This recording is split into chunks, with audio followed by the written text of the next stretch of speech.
Kenya promulgated in 2010, as well as his patriotism and the role he played in the promotion of socio-economic growth, as well as the general development of the Republic of Kenya and the East African region.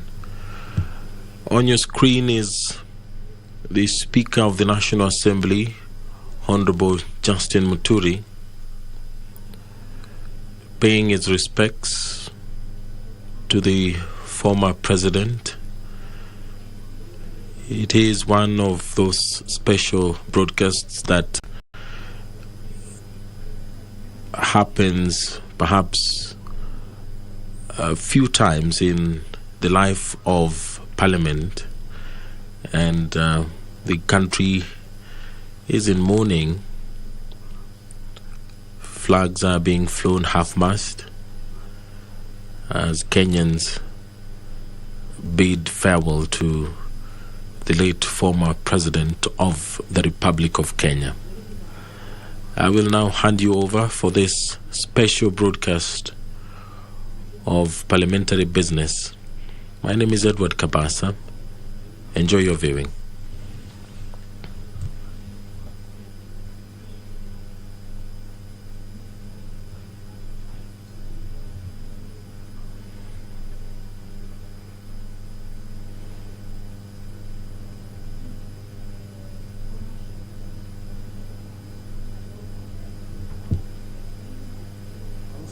Whom you've been pleased to call to the performance of important trusts in this republic. Let your blessings descend upon us here assembled, and grant that you treat and consider all matters that shall come at our deliberation in so just and faithful a manner as to promote your honor and glory, and to advance the peace, prosperity, and welfare of our country, and of those whose interests were committed to our charge. Amen.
Right.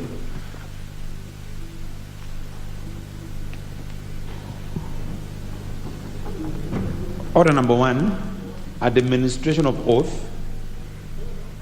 Order number 2, communication from the chair.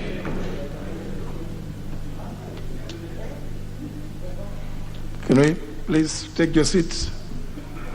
Take your seats. Take your seats, please.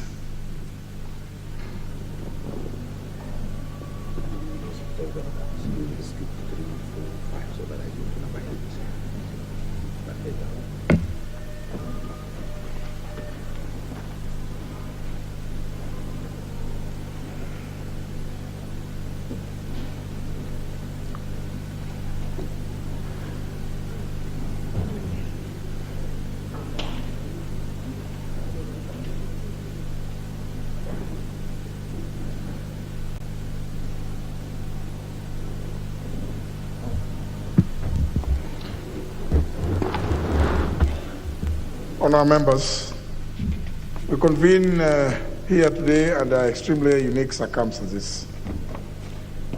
I wish to formally report to the House that on the 23rd of April 2022, following the presidential proclamation of 22nd April 2022 regarding the demise of the third President of the Republic of Kenya, His Excellency Honorable Emilio Mwai Kibaki, Chief of the Golden Heart, I received a request by the leader of the majority party seeking convening of a special sitting of the House.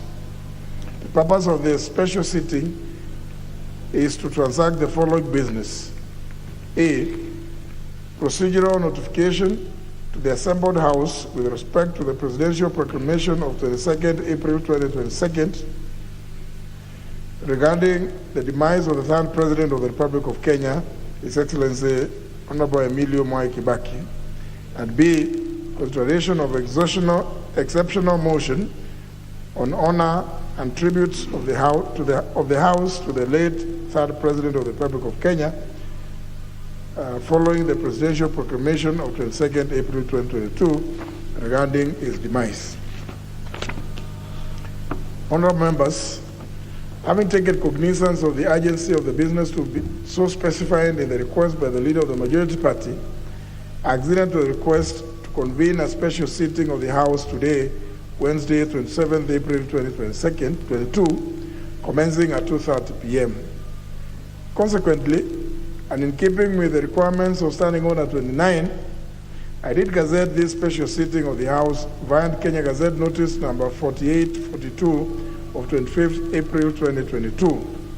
Indeed, this special sitting was also notified to the public by way of newspaper notifications published on the 25th of April 2022.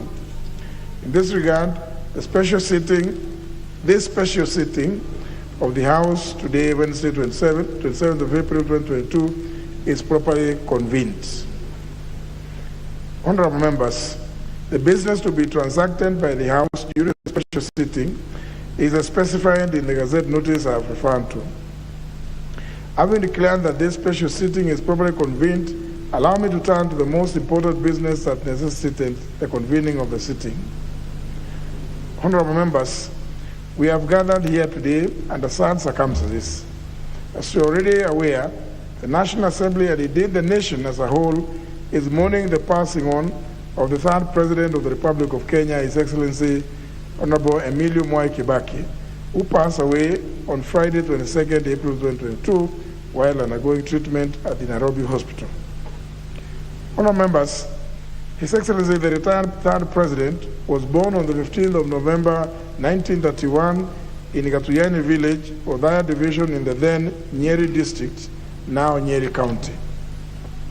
He began his early education at Gatuyani Primary School before proceeding to Karema Mission Primary School in Othaya. Thereafter, he proceeded to Mathari School, now Nyeri High School, between 1944 and 1946, where he completed his elementary education. The late retired third President joined Mangu High School, where he studied between the years 1947 and 1950, and attained the highest grade above his peers in his O-level examinations.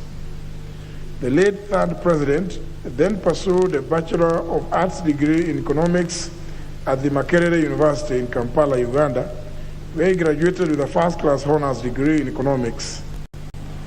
His excellent performance earned him a scholarship to the London School of Economics, where he earned a Bachelor of Science degree in Public Finance with distinction. Upon completing his studies in the United Kingdom, he returned to Uganda in 1958 and took up a job as an assistant lecturer of economics at the Makerere University. Now, members, let me pause there to allow those members to make their way into the chamber. Members making your way in, please do so.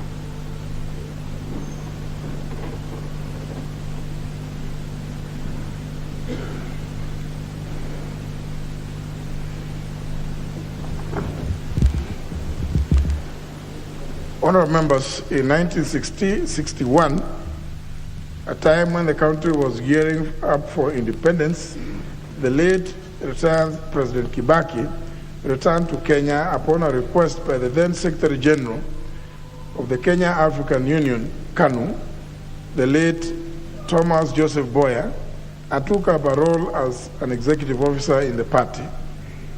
He is credited for helping to draft Kenya's independence constitution, a role that he would later replay as a president who shepherded the process that culminated in the promulgation of the 2010 constitution. The late retired President Kibaki's long and decorated political career was birthed at independence in 1963 when he vied for and won the parliamentary seat for Donholm constituency, currently Makadara constituency. In 1974, the late retired third president opted to represent the people of his rural home, Othaya, where he contested for and won the seat of the Member of Parliament for Othaya constituency. His impeccable leadership qualities endeared him to the people of Othaya, who re-elected him to Parliament in all the subsequent elections held in the years 1979, 1983, 1988, 1992, 1997, 2002, and 2007, when he served his final term and retired in March 2013. The late retired President Mwai Kibaki leaves an indelible imprint in the history of Parliament of Kenya as the longest-serving Member of Parliament. He has in his honor a half a century of service to the nation as a Member of Parliament, spanning from the year 1963, when he was first elected, until his retirement in March 2013. Honourable members, during his political career as a Member of Parliament, he rose through the political ranks to become an assistant minister, vice president, leader of official opposition, and crowned his exemplary political career by becoming the third president of the Republic of Kenya, where he served for 2 terms, which is the constitutional limit. Having reached the highest political pinnacle, His Excellency President Mwai Kibaki honorably exited politics upon handing over the reins of power to the incumbent president, His Excellency Honorable Uhuru Kenyatta. He exuded rare dedication to duty that even after rising to the presidency, the late retired President Mwai Kibaki would still find time to come to the chamber and sit in the National Assembly in his capacity as Member of Parliament for Othaya constituency to articulate issues of concern to his constituents and of mutual benefit to the Kenyans at large. In him rests an unmatched fallen hero who shall forever be remembered for his gentlemanly and non-confrontational leadership style.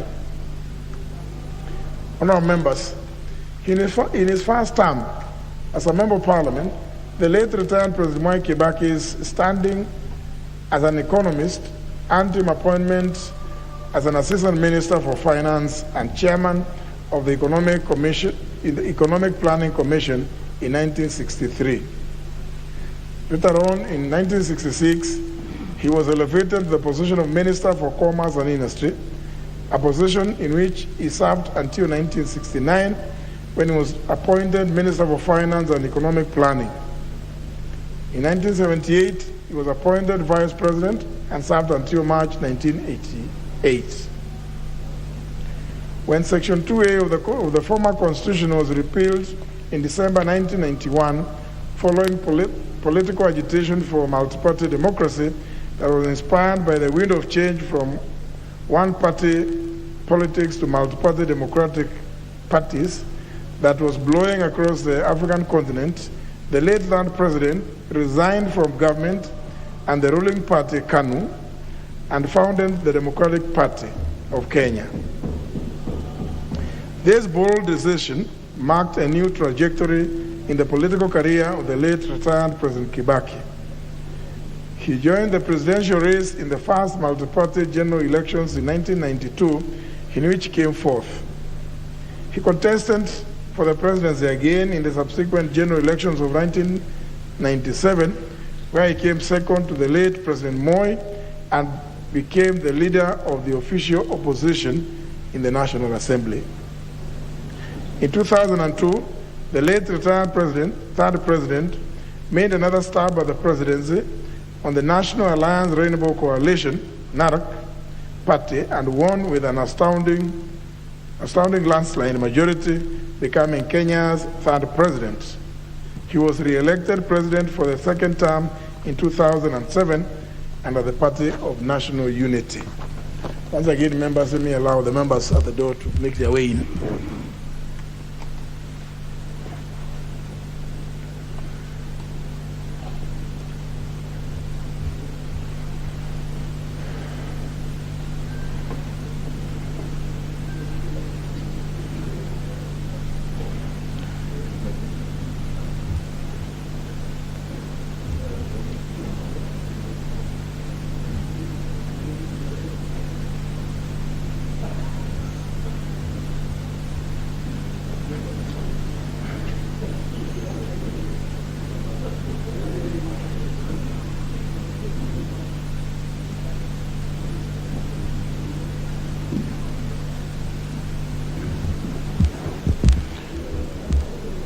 Honourable members, the late retired third president will be remembered for major milestones that transformed the country's economic, social, and political landscape.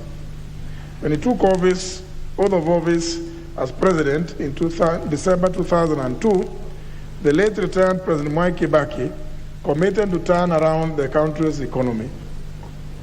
He approached leadership from a people-centric perspective that was aimed at improving the quality of lives of the people. He shall forever be remembered for his famous quotes that, in the quotes, leadership is a privilege to better the lives of others. It is not an opportunity to satisfy personal greed, close the quotes. Guided by this philosophy, the late retired President Kibaki midwifed several reforms in Kenya's governance architecture in order to realign it for accelerated service delivery. He shall also be remembered for spearheading the entrenchment of ideals of accountability and transparency that led to the creation of the Kenya Anti-Corruption Commission, the precursor to the Kenya Anti-Corruption Authority, now renamed the Ethics and Anti-Corruption Commission, to enforce transparency and accountability in government and government operations. In terms of economic development, the late retired third president is credited for formulating an economic recovery strategy that put the country on the pedestal for becoming a middle-income economy. The late retired third president's economic model led to a sharp rebound in the economy and was characterized by unprecedented economic boom, growth, and development. Indeed, you may all recall and remember that within the first term of his presidency, Kenya's GDP rose from a low of 0.6% in 2003 to about 9% in 2007. He also embraced self-reliance by increasingly funding the national budget from internally generated resources such as increased tax revenue collections, hence reducing Kenya's dependence on donor aid. Honourable members, the late retired President Kibaki made momentous contribution to infrastructure development in the country. He shall be remembered for ambitiously rebuilding, modernizing, and expanding Kenya's infrastructure. During his tenure, he accomplished flagship infrastructure projects such as the Thika Superhighway and various bypasses around Nairobi City. He also initiated other key projects like the Lamu Port South Sudan Ethiopia Transport (LAPSET) Corridor project and the Standard Gauge Railway (SGR), later successfully implemented by the current administration. The late retired third president will also be remembered for his progressive economic policies that led to exponential rise in microfinance institutions and access to financing, which spurred economic development in the country. It was also during his tenure that the constituency's development fund, with the full support of the 9th Parliament, was introduced, and today, as the forerunner to the devolved fund, the CDF has immensely improved the quality of lives of many people in the country, and more particularly is to be noticed in many regions that have in the past been deemed marginalized. Honourable members, the late retired 3rd President will also be remembered for the boom in the telecommunications sector. It was during his time that he laid the foundation for growth in mobile telecommunications and internet connectivity that has positioned Kenya as a mobile and ICT innovations hub. In the education sector, the late retired President Kibaki will forever be celebrated for introducing free primary education in 2003, during which year about 2 million new pupils who would not otherwise have gone to school were enrolled into primary schools.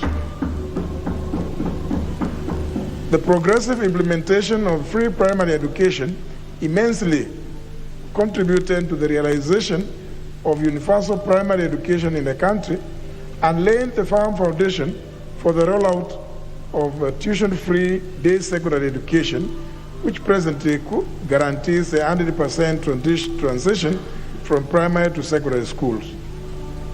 His administration also expanded access to university education by granting charters to several university colleges across the country to become full-fledged universities. The late retired President Kibaki will also be remembered for his role in the constitution-making process in Kenya. Despite the failed attempt in 2005, the late retired 3rd President remained resilient, successfully navigating the divergent constitutional views and bequeathed Kenya a new constitution promulgated on the 27th of August 2010. Honourable members, in order to consolidate the socio-economic and political gains made during his presidency and provide a development roadmap for posterity, the late President Kibaki developed the Kenya Vision 2030, an economic blueprint to serve as a vehicle for accelerating and transformation of the country into a newly industrializing middle-income country by the year 2030. The late retired President Kibaki remains an enigma and a steady people-centric leader who evidently cared most about public good and not personal gain. He was an epitome of gentlemanly and non-confrontational leadership that inspired a sense of duty to serve and not to be served. Honourable members, on behalf of the National Assembly, the Parliamentary Service Commission, and indeed on my own behalf, I pay tribute to this great fallen Kenyan hero and convey our sincere condolences to the family, friends, and the nation at large for this great loss of a true statesman.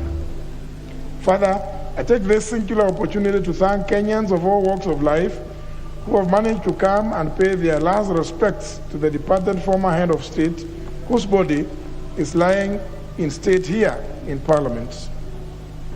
Honourable members, in honor of the selfless service rendered to the community and the nation by the late retired 3rd President of the Republic of Kenya, His Excellency Emilio Stanley Mwai Kibaki, I request that we all stand and observe a moment of silence in his honor.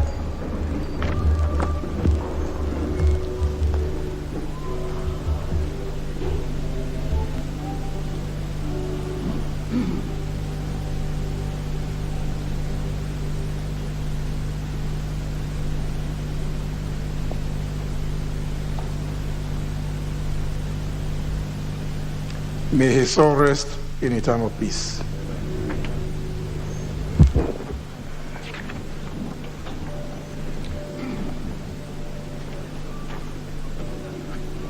Honourable members,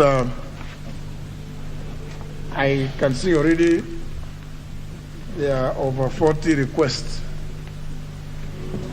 So, honourable members, I would want us to agree on the time that each member. Ahmad, then? 5 minutes.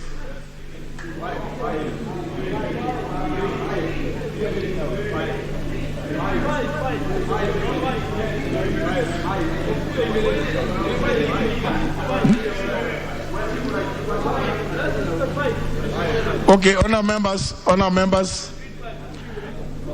Yeah. No, on this one, I think let's give everybody equal time, because honour members,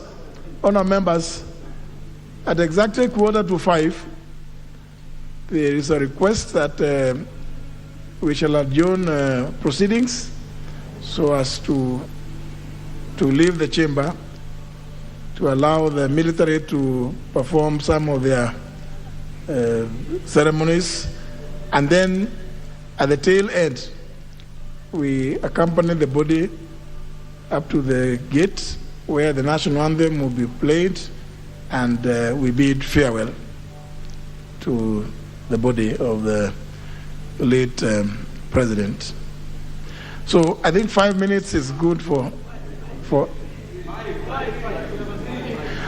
So the honour members, the more time we take, not making the decision, we have 5 for everybody. Very well.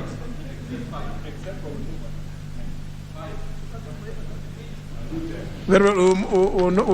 We'll skip orders 3, 4, 5. I'll go to 6. All the way to 7. Yes. Order number 8, exceptional motion, honor and tributes of the House. Leader majority. Thank you, Honourable Speaker.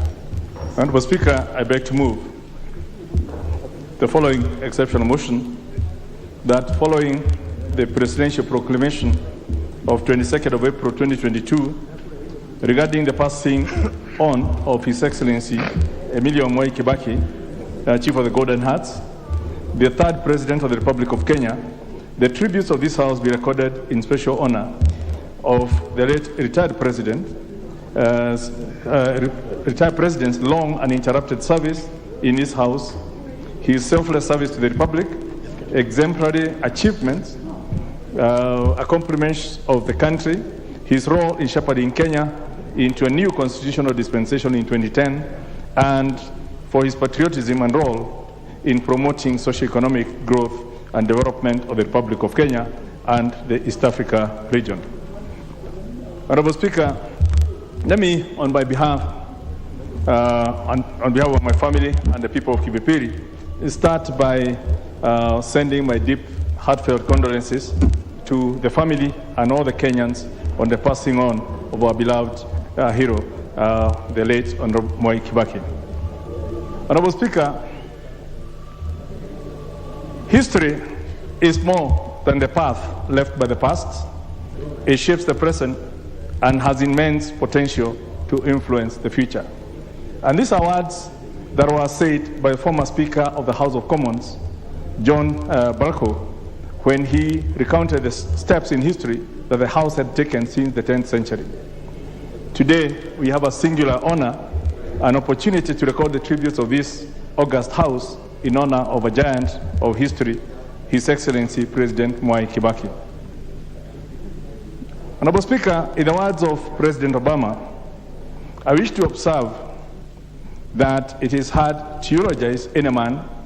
It's hard to capture in words not just the facts and the dates that make life, but the essential truths of a person, the private joys, the sorrows, quiet moments, and the qualities that illuminate one's soul.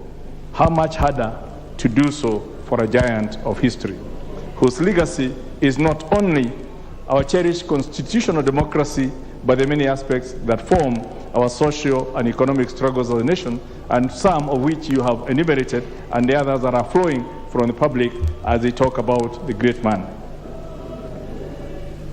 Honorable Speaker, like other giants of history before him, Honorable Kibaki came from a very simple family as the last born of a humble peasant farmers, and he would, as expected, have spent the early childhood assisting his parents to carry out the normal family chores as a handsboy, and including ferrying tobacco from Othaya through the mountain Abadeas all the way to Naivasha and eventually to Donyunjeru when he was a young boy.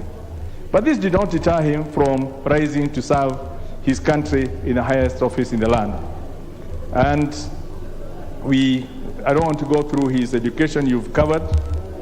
But Honorable Speaker, as I stand before this House to mourn and pay tribute to my political mentor, the late President, who is a great economist and a leader to which this country owes a great deal of gratitude. He served in various capacities and left commendable changes wherever he went. As you have mentioned, he started an assistant minister. Then he was appointed a full minister since 1969 to 1978, and then moved on to become a vice president.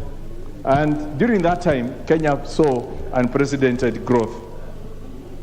I've read a few of his budget speeches, and which I have here, and members would want to share. The library has quite a good collection of that. And just looking at what was happening in the 1970s, I would like to quote what in the budget of 1970, what he said at that point. That given the shortfall in revenue available to the exchequer at the time, at the existing tax rates, and our recent heavy reliance on the banking system, I should have reduced the level of development spending in the 1976-1977 budget in order to keep our books in balance. I'm, however, reluctant to do this, particularly if it delays the restructuring of our economy and its recovery from the recent recession. And he went on to say, and I quote, domestic long-term borrowing achieved a new peak this year. I'm, however, concerned that in the recent years, the only significant subscriber to government stocks has been the NSSF, and that other financial institutions, such as the insurance companies, have invested their surplus funds in property or left them as deposits in banks. I encourage that a greater part of these funds must be drawn into the development effort, and the government is working to increase the attractiveness of government stocks. This was in the 1970s, and the articulation on financial matters was unmatched. Honorable Speaker, despite the political challenges our country faced at that point, President Kibaki always distinguished himself as a great servant, hell-bent to adopt and implement policies geared towards sustainable economic growth, ensuring the overall betterment of the lives of Kenyans. Personally, I knew him as a great friend, having met him about 28 or 30 odd years ago at personal level. And I greatly enjoyed his company at the social level, in the golfing circles, and later on he was to become my mentor in 2002 when he encouraged me to get into politics, and immediately pulled me into his cabinet in 2003.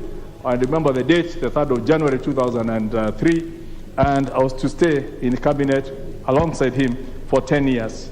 And I watched all these developments that you've articulated as they unfolded, as they were being planned. And I know he was a great gentleman, what do you call a gentleman par excellence, what leadership others would call a global level 5 leader, who is typified by exuding rare greatness, but with a huge sense of humility. And I think that's what he had. Honorable Speaker, after serving as leader of the opposition, he ascended to power at a time of despair and frustration and economic turmoil. And within the first 100 days, he implemented one of the most hailed legacies, especially on the free primary education, which increased the literacy levels to 72%. I'll skip quite a bit of some of the things I would have said in the interest of time. But, Honorable Speaker, I have reviewed a number of documents, including his first speech, and I've learned a number of the things.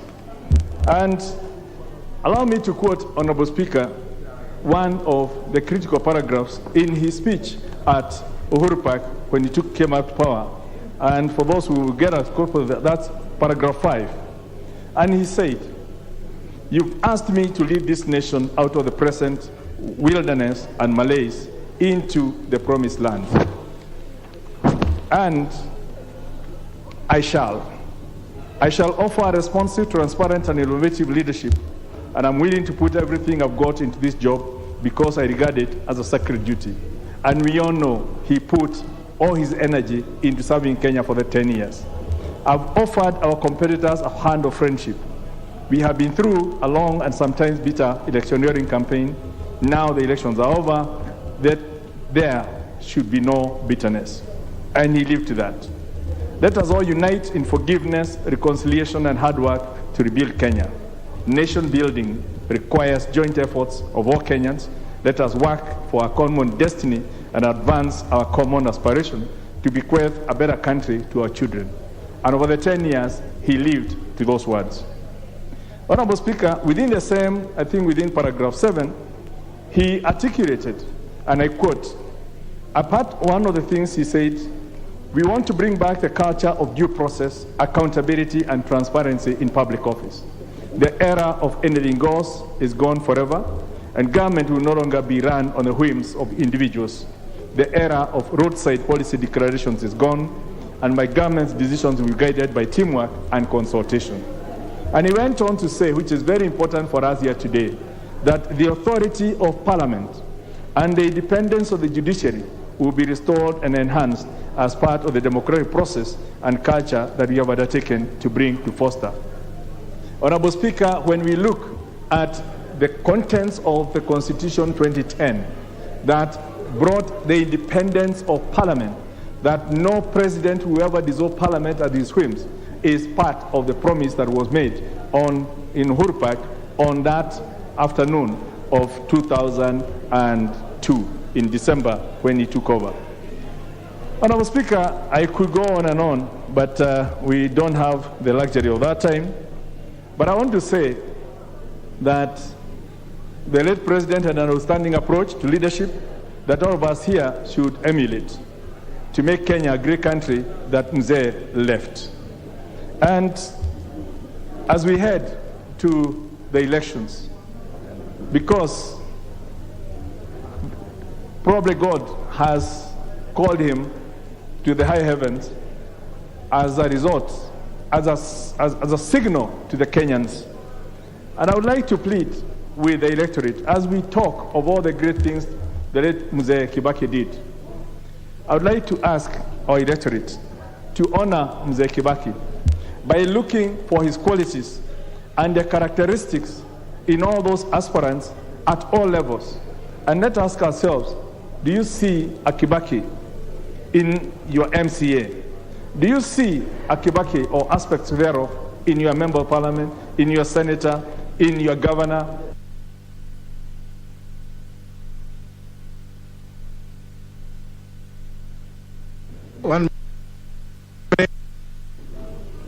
Thank you.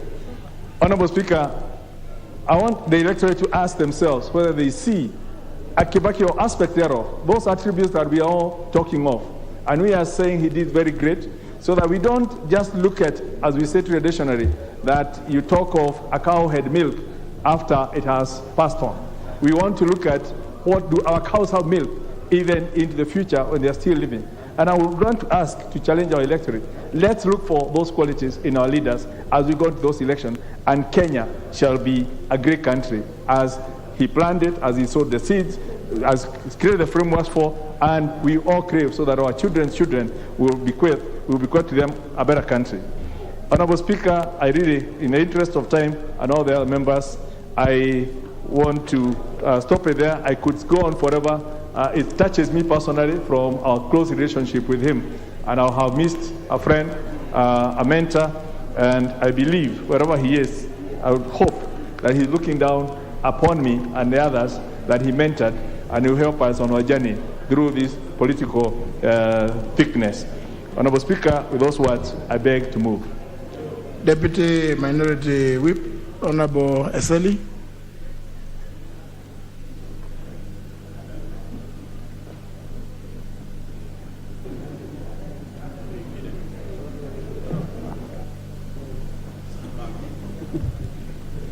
Thank you, Mr. Speaker, for this opportunity to also eulogize a great person, a great leader of this country in the name of Emilio Mwai Kibaki, the retired former president of this country. Mr. Speaker, for us in the western part of Kenya, Kibaki held a special place. Indeed, in the year 2002 election, the western part of Kenya gave Kibaki close to 80% of the vote from Western Kenya. Mr. Speaker, this was not just because of the influence of Michael Wamalwa Kijana, but because the Western Kenya people had great hopes in Kibaki's government. And indeed, Kibaki did not disappoint in his tenure. Mr. Speaker, if I were to narrow down to the constituency that I represented then, Kimilili constituency, we had a special place for Kibaki. Mr. Speaker, at one time, Kibaki visited Bungoma County. That time it was our district, and he came specifically to Naitiri, which was in Kimilili constituency. And we will always remember him, because at that time, he managed to give Kimilili their own district, whereby Kimilili had been anchoring for a new district for a very long time. And at that point, he also laid the foundation stone for a theater, a hospital theater at Naitiri Hospital, being built by Safaricom Foundation. He also laid a foundation stone for a 5,000-liter milk cooler at the same place. So he left a major mark in the wider Kimilili constituency and now in Tongaren constituency.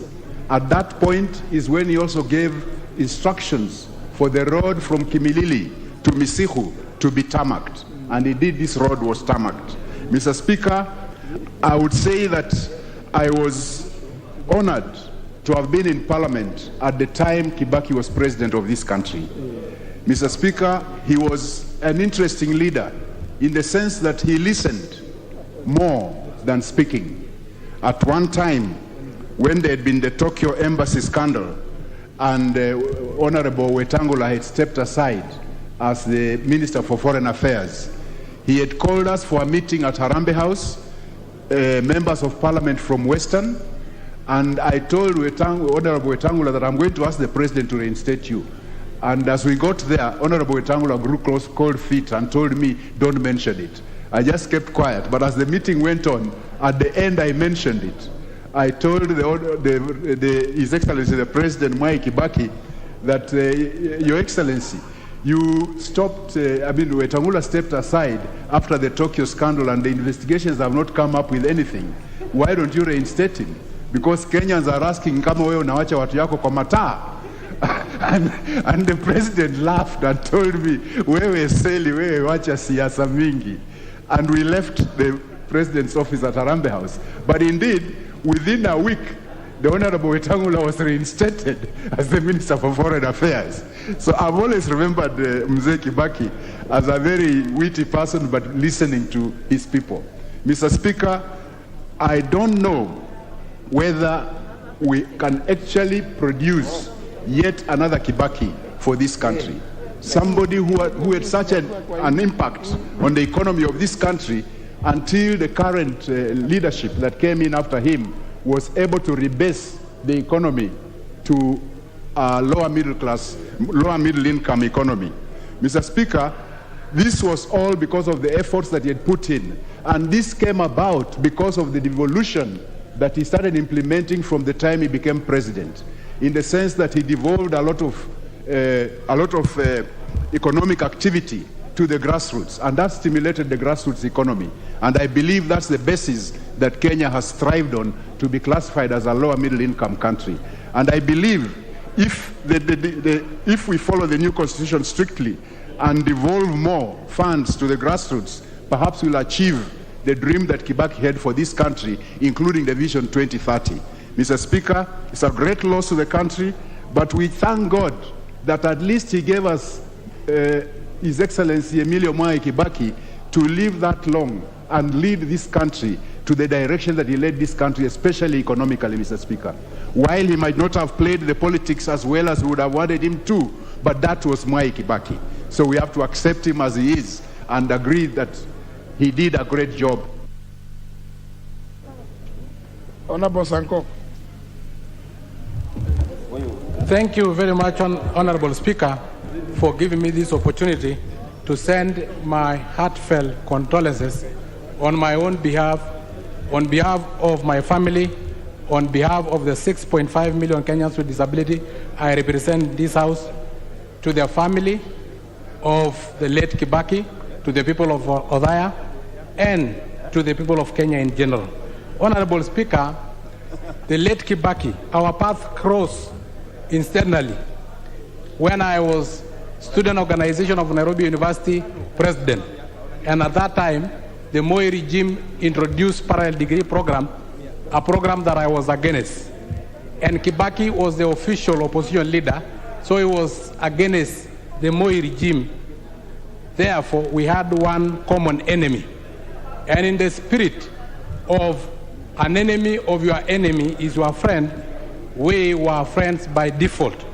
Honorable Speaker, again, our path crossed incidentally in 2002 when the late Kibaki was sworn in as the third president of Kenya on a on a wheelchair.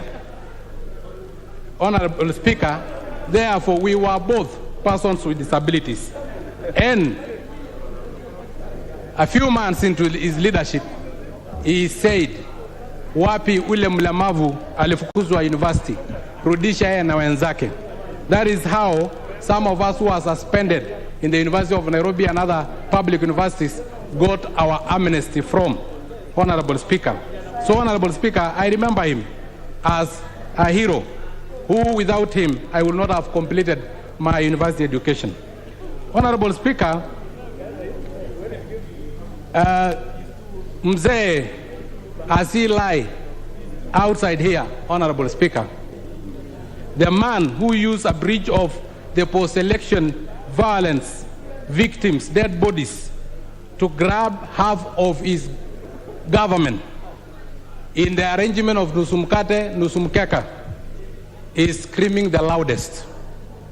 Mzee, as you fly with the angels, the man who was against your legacy project of Thika Superhighway, describing it as a tribal project, is crying the loudest. Honorable Speaker, the man who coined the 41 against one political genocide mantra because he was against you and your community is shedding crocodile tears. If Malema was a Kenyan, he would have said, Mzee, give us a signal on how to deal with them.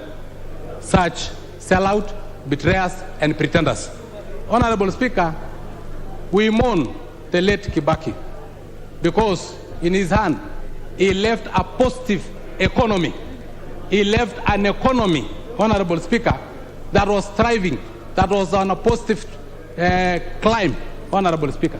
But currently, Honorable Speaker, we have 9 trillion GDP and loans of 12 trillion.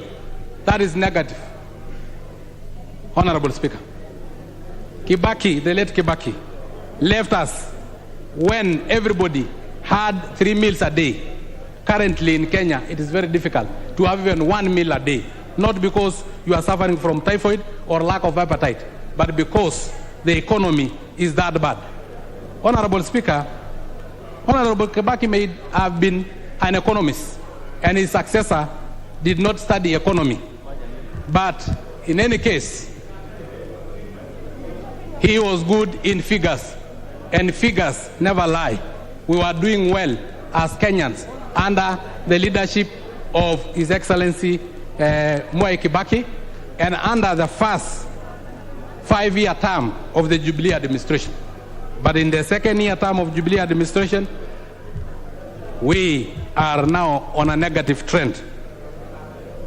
May the soul of our hero His Excellency Mwai Kibaki, rest in peace. Fly with the angel, Your Excellency Mwai Emilio Kibaki. Thank you, Honorable Speaker. Member for Alienda, Honorable Tiende Amolo.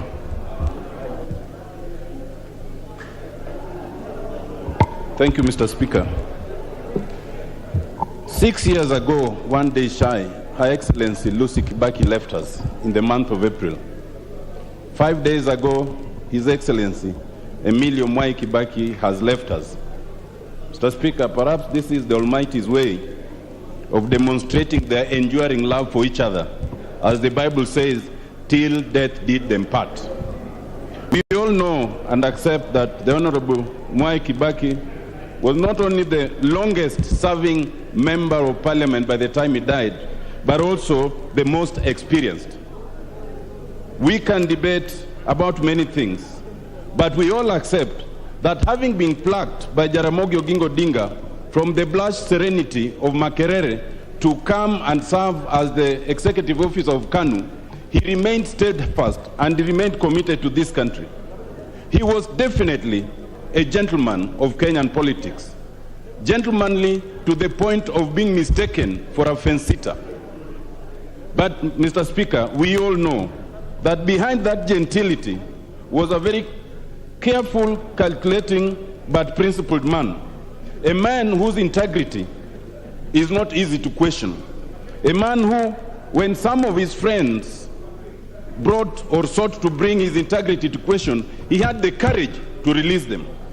This is a man, Mr. Speaker, whose focus was not only on the economy, but also on democratic space, on meritocracy, and later on constitutional reforms.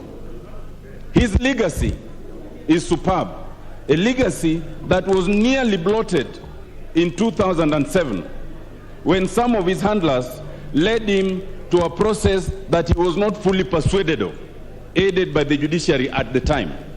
To his credit, and recognizing that, he accepted the subsequent process of reconciliation, a reconciliation that ended up in a government of national unity. Together with the Right Honorable Prime Minister, they were able to steer this country to a situation of unity that had not been seen before, to exponential growth, and to put the foundations for legislative and constitutional reform. Mr. Speaker, I am proud to have been one of the beneficiaries of the 4 organs of reform, that is the Committee of Experts. Today I wear the insignia of the Elder of the Burning Spear, which His Excellency Mwai Kibaki was able to accord me for my service to the country in writing the Constitution way before the age of 40, based purely on meritocracy. Mr. Speaker, I had the opportunity to serve as the first ombudsman of this republic at the time that Mwai Kibaki was president, and I can confirm that the entire process was purely based on merit. Both in the Committee of Experts and as the ombudsman, there was no single day that the president sought to exert undue pressure, or as the lawyers say, to do our work with let and hindrance. He respected principle, he respected meritocracy, and he allowed independent institutions to do their work. This is a man to be emulated, Mr. Speaker, and there are lessons to be learned. In his humility in deputizing the commander-in-chief, in his humility in restraint of want and greed, and his principle to walk away when he thought there were differences of principle. These are things to be emulated today, Mr. Speaker, by all that are listening and all that are praising Mwai Kibaki.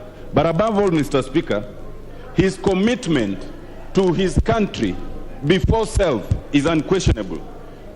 Mwai Kibaki, pass our regards to J.M. Kariuki, Tom Mboya, Jomo Kenyatta, Jaramogi Oginga Odinga, John Silver, and the others before us. Thank you, Mr. Speaker. Member for Kieni. Thank you so much, Honorable Speaker. Honorable Speaker, on behalf of my family, Honorable Speaker, on behalf of the people of Kieni that I represent, and on behalf of the Nyeri people, Honorable Speaker, I want to convey my very, very sincere condolences to the family, friends, and relatives of the third president of the Republic of Kenya. Honorable Speaker, as the country mourns the third president, we should always remember that he was a father, he was an uncle, he was a grandfather, he was also a great-grandfather to many. So I take this opportunity to convey the message to the family and friends. Honorable Speaker, I had an opportunity to interact with the third president, Honorable Speaker, at a tender age when I was at the university. Honorable Speaker, in the year 1998, Honorable Speaker, when our Member of Parliament, the late Monene Kairo, passed on, I decided to vie as a Member of Parliament, Honorable Speaker, in 1998. And I remember, Honorable Speaker, the third president inviting us, because he was the chairman of DP, inviting us for a meeting with all the aspirants who are contesting for the Kieni parliamentary seat. And I remember him asking me, young man, you seem that you are a young man and you are contesting for this seat, but we are beseeching you, because you still have a lot of time and bright future in front ahead of you. I beseech you, that time calling me Mathenge, that a time will come when you will be elected as a Member of Parliament. So consensus, Honorable Speaker, did not just start the other day. There was consensus, and we agreed that we was to support Dr. Chris Murugaru. And for sure, we supported Dr. Chris Murugaru, who became the MP for Kieni. Honorable Speaker, 15 years later, I was elected as a Member of Parliament for Kieni because I listened to him. Honorable Speaker, I want to say that the leader that we are bidding farewell today has many hearts, has many attributes, has many virtues, Honorable Speaker. And maybe to just highlight a few, one of them being humility. We all remember that when the third president was serving as a vice president and also as a minister in the KANU government, there are many times when he was humiliated. There were times that he was actually demoted from the vice presidency taken to the Ministry of Health. He did not abscond duty. He continued serving the country because he knew in any opportunity that you are given, he used to say, Honorable Speaker, that when you are given an opportunity to serve, you are given an opportunity to serve, not to enrich yourself. Honorable Speaker, the third president detested lazy people. The third president, Honorable Speaker, detested corruption. And Honorable Speaker, if you remember, during his tenure as the third president, when there were allegations of corruption, even with his closest friends, they were actually dropped from the cabinet. Honorable Speaker, that is the kind of leader, Honorable Speaker, that we will forever remember. Honorable Speaker, free education, the free primary education, Honorable Speaker, is something that will remain in our hearts, Honorable Speaker. There are many people, there are many students that I have come across, Honorable Speaker, who said, were it not for his intervention, they would not have gone through the primary education. Honorable Speaker, our farmers will never forget Honorable Mwai Kibaki, because new KCC, when KCC had been taken over by private individuals, when he took over power, he liberted that corporation back to the farmers. And now the farmers are happy about the milk and the prices that they are getting. Honorable Speaker, we from the mountain can never forget what he did in terms of the road infrastructure. Remembering the Thika Superhighway, we all know the kind of jam that we used to have, clogging all the way, the entire Thika Road. And of course, with the coming up of the Thika Superhighway, definitely, even the land, the value of land in our areas also improved. Honorable Speaker, we can say a lot about the former president, but to say the least, Honorable Speaker, is to say that we need to learn from all the virtues that the third president instilled to us. And if we forget all of them, we should just remember that he detested lazy people, he detested people who are involved in corruption, and he encouraged us to work hard. He is the one, Honorable Speaker, who moved from our economy, from down there, Honorable Speaker, to now a thriving economy. Those are the lessons that we need to learn from the third president. May his soul rest in eternal peace. Thank you.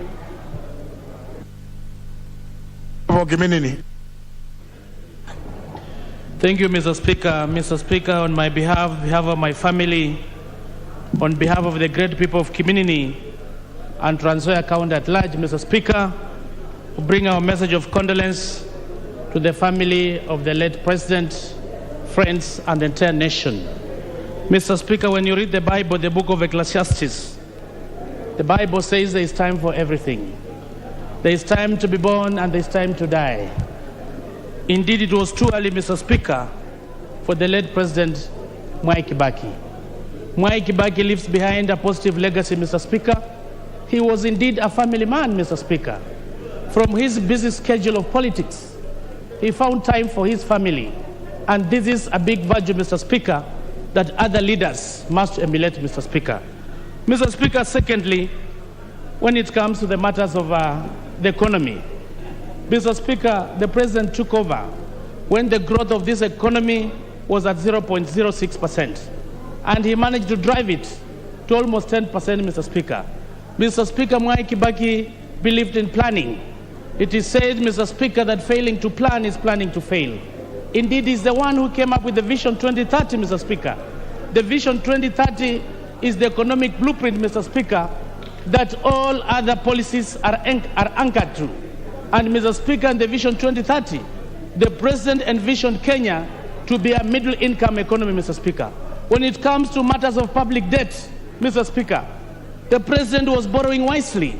I remember that particular time, Mr. Speaker, when you look at the ratio, the percentage of public borrowing, the GDP, Mr. Speaker, was around 48% to 50%. But currently, as we speak, Mr. Speaker, the borrowing is almost 100%. He was borrowing wisely, Mr. Speaker. The public debt, the burden now is on the Kenyans, Mr. Speaker. We are calling upon the leaders to emulate President Mwai Kibaki. Mr. Speaker, on matters of the taxation, he increased the tax revenue. And Mr. Speaker, that time KRA had a slogan that kulipa ushuru ni kujitegemea. This is the President, Mr. Speaker. At that time, when it comes to matters of employment, he came up with a strategy of ERS, the Economic Recovery Strategy. And this was about wealth creation and employment. Mr. Speaker, I remember that time we had drastic reforms in the banking industry. At that particular time, Mr. Speaker, the cash reserve ratio was low. And the banks at that time in history, they were hawking loans all over, Mr. Speaker. The banks were giving loans to Kenyans at the low interest rate. Mr. Speaker, because we didn't have a lot of domestic borrowing, he had allowed, Mr. Speaker, the SMEs to borrow from the banks. And at that particular time, we salute him because that is the time the economy was growing. There was a lot of money with the SMEs, Mr. Speaker. Employment was created, and we salute for him for that. Mr. Speaker, during this time as the President, there was zero tolerance to corruption. And in every government office you went to, there was that, it was written all over, that zero tolerance to corruption. We salute President Mwai Kibaki because he was committed to the fight against corruption. I had an opportunity to go to his house with the late Vice President Omalo Kijana, Mr. Speaker. As a young boy, he went to Muthaiga, and I had a chat and had tea with him. I remember very well even Joseph Kamoda was there. And from the communication, he was a humble man. The very first time I went to State House, Mr. Speaker, I was again with the late Vice President Omalwa. After the installation, Mr. Speaker, in Uhuru Park, we went to State House. And at that time, he was still on the wheelchair, Mr. Speaker. And we salute him, the humility he had as a president, Mr. Speaker, the family man, the help when it comes to the economy. So we call upon the leaders of this country, Mr. Speaker, that we are looking for another Kibaki. A Kibaki who will revive the economy, Mr. Speaker. A Kibaki who will reduce the public debt that is burdening Kenyans. A Kibaki who will manage the cost of living. As we speak right now, Mr. Speaker, the cost of living is very high. The issues of inflation are very high, Mr. Speaker. How I wish that we call upon the next president of this country, Mr. Speaker, who I'm very sure is going to be a Kibaki movement, Mr. Speaker, that is going to respect the Kenyans. He respected institutions. He respected Parliament, Mr. Speaker. He respected the judiciary. And we salute him for that, Mr. Speaker. I'm told even at that time he could call off cabinet if a cabinet minister was indeed invited to come to Parliament. We salute him for the respect he had for Parliament and the independency of the judiciary. May his soul rest in eternal peace. I thank you. Honorable Duale.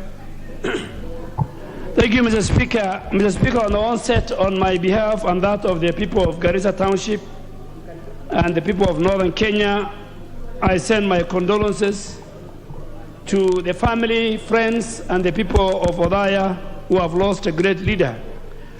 And Mr. Speaker, if you allow me, let me quote from the Quran. verse in the Al-Imran chapter that says, every soul will taste death, and you will only be given your full compensation on the day of resurrection. So he who is drawn away from the fire and admitted to the paradise has attained the desire. And what is in this life, what is the life of this world except enjoyment of dissolution? Mr. Speaker, I had the privilege to serve with President Kibaki in the 10th Parliament, and I want to thank you. You are the party leader of the great party that President Kibaki established many years ago. So you are the only one who is keeping his legacy. The rest are talking, praising Kibaki. When in the 10th Parliament, when presidents were members of Parliament, and President Kibaki was a member of Parliament for Odaya, I had a very rare privilege to serve with him. I had a very rare privilege to be very close to Kibaki when I differed with my party ODM in 2010, and President Kibaki, myself, and many others, including the current deputy president, adopted us as his political sons. And we survived until 2013. Mr. Speaker, Kibaki will be remembered as not a petty leader, as some people are today. Kibaki will be remembered as a person who does not betray. He doesn't believe in the politics of deceit and betrayal as it is today in Kenya. Kibaki believed in the economy, in the hustler, in the smallest of the smallest people. And it was Kibaki who asked the banking sector in our country to open up loans to the smallest of the business in our country. It is Kibaki who brought this country during his tenure. KRA, when he took over, KRA was collecting 600 billion. By 2013, KRA was collecting 1.2 trillion, Mr. Speaker, because he believed in revenue, local revenue. He never believed in debt. Kibaki left us with 1.8 trillion debt. Today, our country is going the route of Sri Lanka, the route of Greece, where we are at 13.5 trillion. Today, when Kibaki was leaving us, a loaf of bread was 20 shilling. Today, Kenyans are buying a loaf of bread for 55 shilling. Kenyans are queuing everywhere. And Mr. Speaker, and I want to urge my Christian brothers and sisters, please, when you want to mourn the dead, don't cheat. Don't cheat. Don't shed crocodile tears. We know those who made Kibaki's life difficult in the 10th Parliament, in the Grand Coalition government. I was a minister. Honorable Charles Kilonzo, Honorable Kimunya are the only two members I can see who were with us in the 10th Parliament. We know how the Grand Coalition. But Mr. Speaker, Kibaki had the best of advisors. Men like Ambassador Mudaura, people like Kimembia, I don't know what happened to him of late. Unlike today, when you have sycophants, when you have got a cartel that wants to steal from the people, Mr. Speaker, the next leader of the Republic of Kenya must be like Kibaki. And the closest person to Kibaki is none other than Honorable William Samoei Arap Ruto. That is the closest man, because the rest worked with Kibaki. William Ruto will, like Kibaki, I have worked with him, will turn our economy. But please, my brothers Christians, don't praise Kibaki if you know you made his life difficult during his time. May his soul rest in peace. Member for Ugunja, Honorable Wandai. Mr. Speaker, thank you very much. And let me join my colleagues in passing my condolences and those of the people of Ugunja. To the family, friends of the late third president, Mwai Kibaki, and indeed the people of Kenya. Mr. Speaker, the more I hear my colleagues speak with passion, the more I'm reminded of the celebrated speech by Mark Antony in Julius Caesar. You know, those of us who are fans of Shakespeare will tell you that the more things change, the more they actually remain the same. Mr. Speaker, let me say two things. That the Honorable President Mwai Kibaki was a man of his own class. And I can for sure remember him for two things, if only two things. One, as you know, Mr. Speaker, he was among the very few of his generation, the generation of post-independence Kenyan leaders, who are known for nothing else but nationalism. The Speaker, Mwai Kibaki lived the spirit of nationalism till he died. Mwai Kibaki was known as a unifying figure. He was known as a person who was non-polarizing, a virtue that we really need in this country, Mr. Speaker. Mwai Kibaki was the kind of a statesman that you would need at any given moment in the life of a country.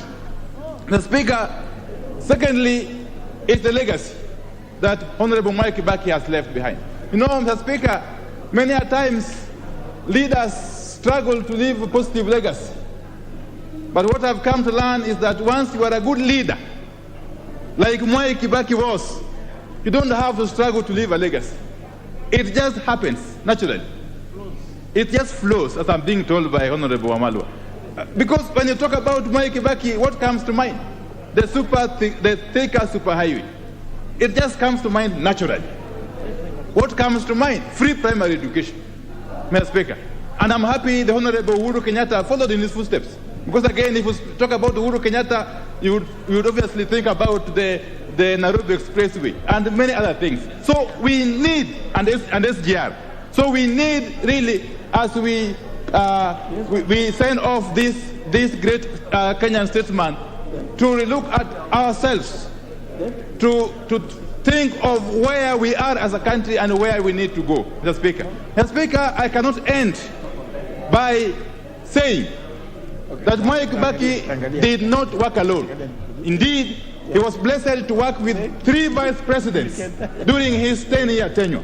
The Honorable late Michael Wamalwa Kijana, the Honorable Mudi Awori, and the Honorable Stephen Kalonzo Musyoka. Those were his able, loyal vice presidents. And indeed, he was lucky to have had loyal vice presidents.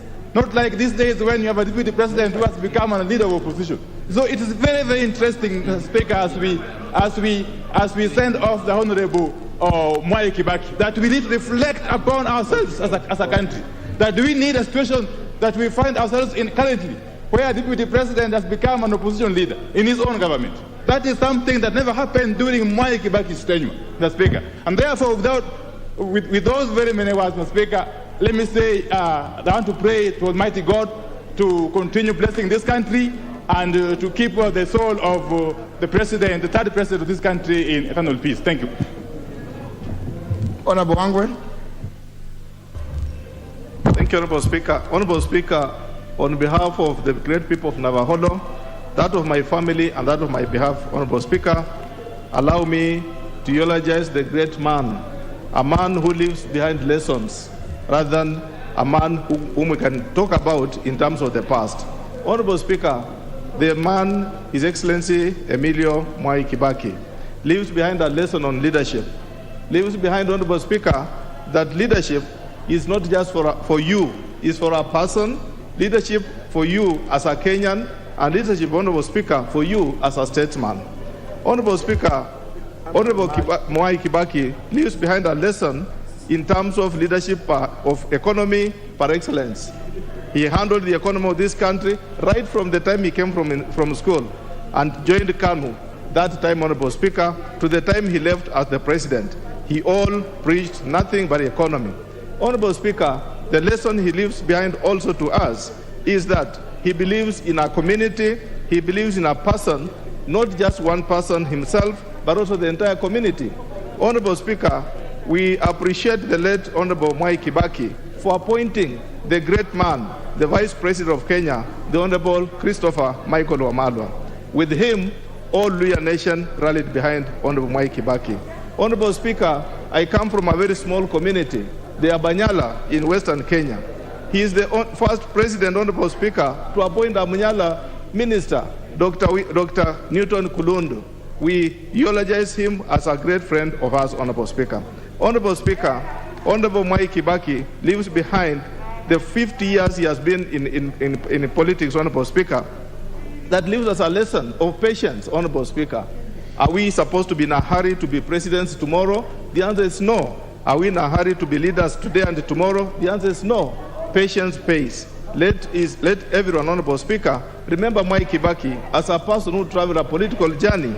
He was not in a rush to become the president, and he has led this country so well after 2 terms. We leave him with great honor, Honorable Speaker. Honorable Speaker, with all those lessons, what do I propose? Honorable Speaker, I propose that the great men on this world are remembered through infrastructure, through the roads, they are remembered through the buildings. And Honorable Speaker, I wish to challenge you yourself, Honorable Speaker, as the chairperson of Parliamentary Service Commission. That, Honorable Speaker, you are putting up a good building. And it's my prayer, Honorable Speaker, that the great member of Kikuyu can allow me to, Honorable Speaker, through this eulogy, I would wish to request you, as the chairperson, Parliamentary Service Commission. I did say that great men are remembered through infrastructure, such as roads and buildings. Today, Honorable Speaker, we are completing the tallest building ever in this compound in Parliament.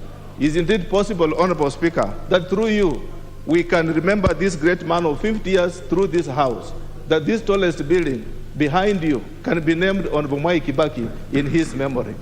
Thank you, Honorable Speaker. I submit. Honorable Kiringo Kubai.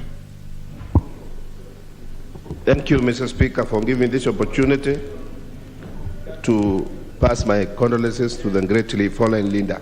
Mr. Speaker, let me take this opportunity to pass my condolences to the family of the late President, Honorable Mwai Kibaki, and also condolences from my own people, my people from Mugembe Central, and I eulogize this great leader who has just left us, Mr. Speaker. Mr. Speaker, the late President Mwai Kibaki was not only a leader, a political leader, but he was also he was a CEO, or he was a manager, in that whatever he was doing, he did it and managed it quite well, Mr. Speaker. Mr. Speaker, we are not praising Honorable Mwai Kibaki only for his 10 years as a president, but since he started the leadership of this country when he was a secretary for KANU, when he left Makerere, Mr. Speaker, he came in and started organizing this country from the word go, when we were grappling with the colonial masters. Until the date he passed on, Mr. Speaker, he has been playing his cards very well, and he has not failed us in any way, Mr. Speaker. Mr. Speaker, I would say that this is the best president this country has ever earned, and I pray we get another one after him, because so far I would say he is the best president we have ever earned. And also, even his people of Wadaya, they elected him for almost 40 years, or 80 terms, Mr. Speaker, because he was quite a manager. Mr. Speaker, the Honorable late President was a man of few words, but he was very, he was very practical in his doings, and he was really, he qualified to the saying of the English saying, which says, actions speak louder than words. Mr. Speaker, the late President rarely talked. The late president was not on the TV or on radio or in the news all the time, but his actions and the planning of this country has propelled this country very far, Mr. Speaker, and that is a leader who needs to be emulated, Mr. Speaker. Mr. Speaker, I happened to interact with the late president, Mr. Speaker, when he was in DP and he was campaigning for that party, Mr. Speaker, and he happened to visit my constituency when I was just just a member of the party, and I had not even joined active politics. And we had an interaction with him, Mr. Speaker, in a certain hotel where we shared a meal and other leaders. And Mr. Speaker, in him I saw a great man. And when he didn't make it to the president, to become the president, Mr. Speaker, it was in the early 90s, Mr. Speaker, it was very unfortunate for this country, Mr. Speaker. Because, Mr. Speaker, if the late president became the president immediately after the repeal of the section, the law, so that we can have many parties, Mr. Speaker, he could have taken us very many miles away, Mr. Speaker. Unfortunately, he came to leadership when one factor, he had an accident and he was also becoming old. But with all those problems, Mr. Speaker, and then there came the problem of the Nusumukata issue, which also stored is a plan for this country, Mr. Speaker. I'll bet all those problems, I'll bet all those handles which were stopping him on his way, Mr. Speaker, he made sure that he had laid proper foundations for this country, Mr. Speaker, especially in the transport sector. He did very well. Education sector, Mr. Speaker. He is the one who reduced the taxes for bondas so that the young people and those who are not employed could be able to buy the pikis or the motorcycle, Mr. Speaker. And as we talk now, that sector is the sector which is employing most of the youths in this country, because there's no any other opening in this country to employ our youths, Mr. Speaker. This great man has done a lot for this country, and I wish him, I wish his family and all those people who were there that they pray for him, and we pray for his soul, and may his soul rest in peace. Thank you, Mr. Speaker. Honorable Dindi Nyoro. Thank you very much, Mr. Speaker, for this opportunity. And I rise to send my condolences to the family of President Mwai Kibaki and also to the people of Kenya on my own behalf and the people of Kiharu. Mr. Speaker, we learn a lot from the life of President Mwai Kibaki. First, I want to thank the people of Odaya for entrusting a young person to the position of leadership in terms of their MP, Mr. Speaker. President Mwai Kibaki assumed the role of CEO of KANU at the age of 31, went ahead to become an MP at 32, and served for 50 uninterrupted years as a member of parliament. And it is through that incubation of ascending to a position of leadership early that he was able to refine himself, of course through experience, to become the kind of leader, a towering leader, that he became when he assumed the presidency of Kenya. Mr. Speaker, I remember President Mwai Kibaki for the free primary education, and I remember when he was campaigning, his competitor then actually told the nation that it was impossible to offer free basic education. But President Mwai Kibaki went ahead to prove them wrong when he, of course, gave the people of Kenya an opportunity to go to school without paying. Also, most of us, Mr. Speaker, went to universities and got places in various universities, courtesy of the policies of President Mwai Kibaki for opening up space in our private public universities, Mr. Speaker, which previously were hedged on bed capacity, and also opened up the economy to be able to absorb capital from private sector for establishment of private institutions. But Mr. Speaker, I also want to remember President Kibaki more in regards to the economy. Across all dimensions of the economy, President Mwai Kibaki's legacy, Mr. Speaker, is towering. He got an economy that had revenues of around 200 billion Kenya shillings. By the time he left after 10 years, he had uplifted that revenue by 500% to 1 trillion Kenya shillings. The current regime under President Uhuru Kenyatta has only managed to move that revenue from 1 trillion to around 1.6 trillion, which is hardly 60%. Work that Kibaki did in half a year has taken the current regime an entire 10 years to achieve. President Mwai Kibaki got our country and our economy at a point where the total debt was around 600 billion Kenya shillings. Mr. Speaker, he left us with a debt of 1.8 trillion Kenya shillings, borrowing a net of 1.2 trillion Kenya shillings in a span of 10 years. But, Mr. Speaker, contrasting with this regime, that debt from 1.8, we have actually surpassed even the limits we have set in this House. If you add even the guarantees, now the total debt is going towards 12 trillion. Mr. Speaker, also, economically speaking, President Mwai Kibaki left our country when the poverty level was around 39%. Mr. Speaker, as we talk now, Kenyans who face multidimensional poverty are just around 63%.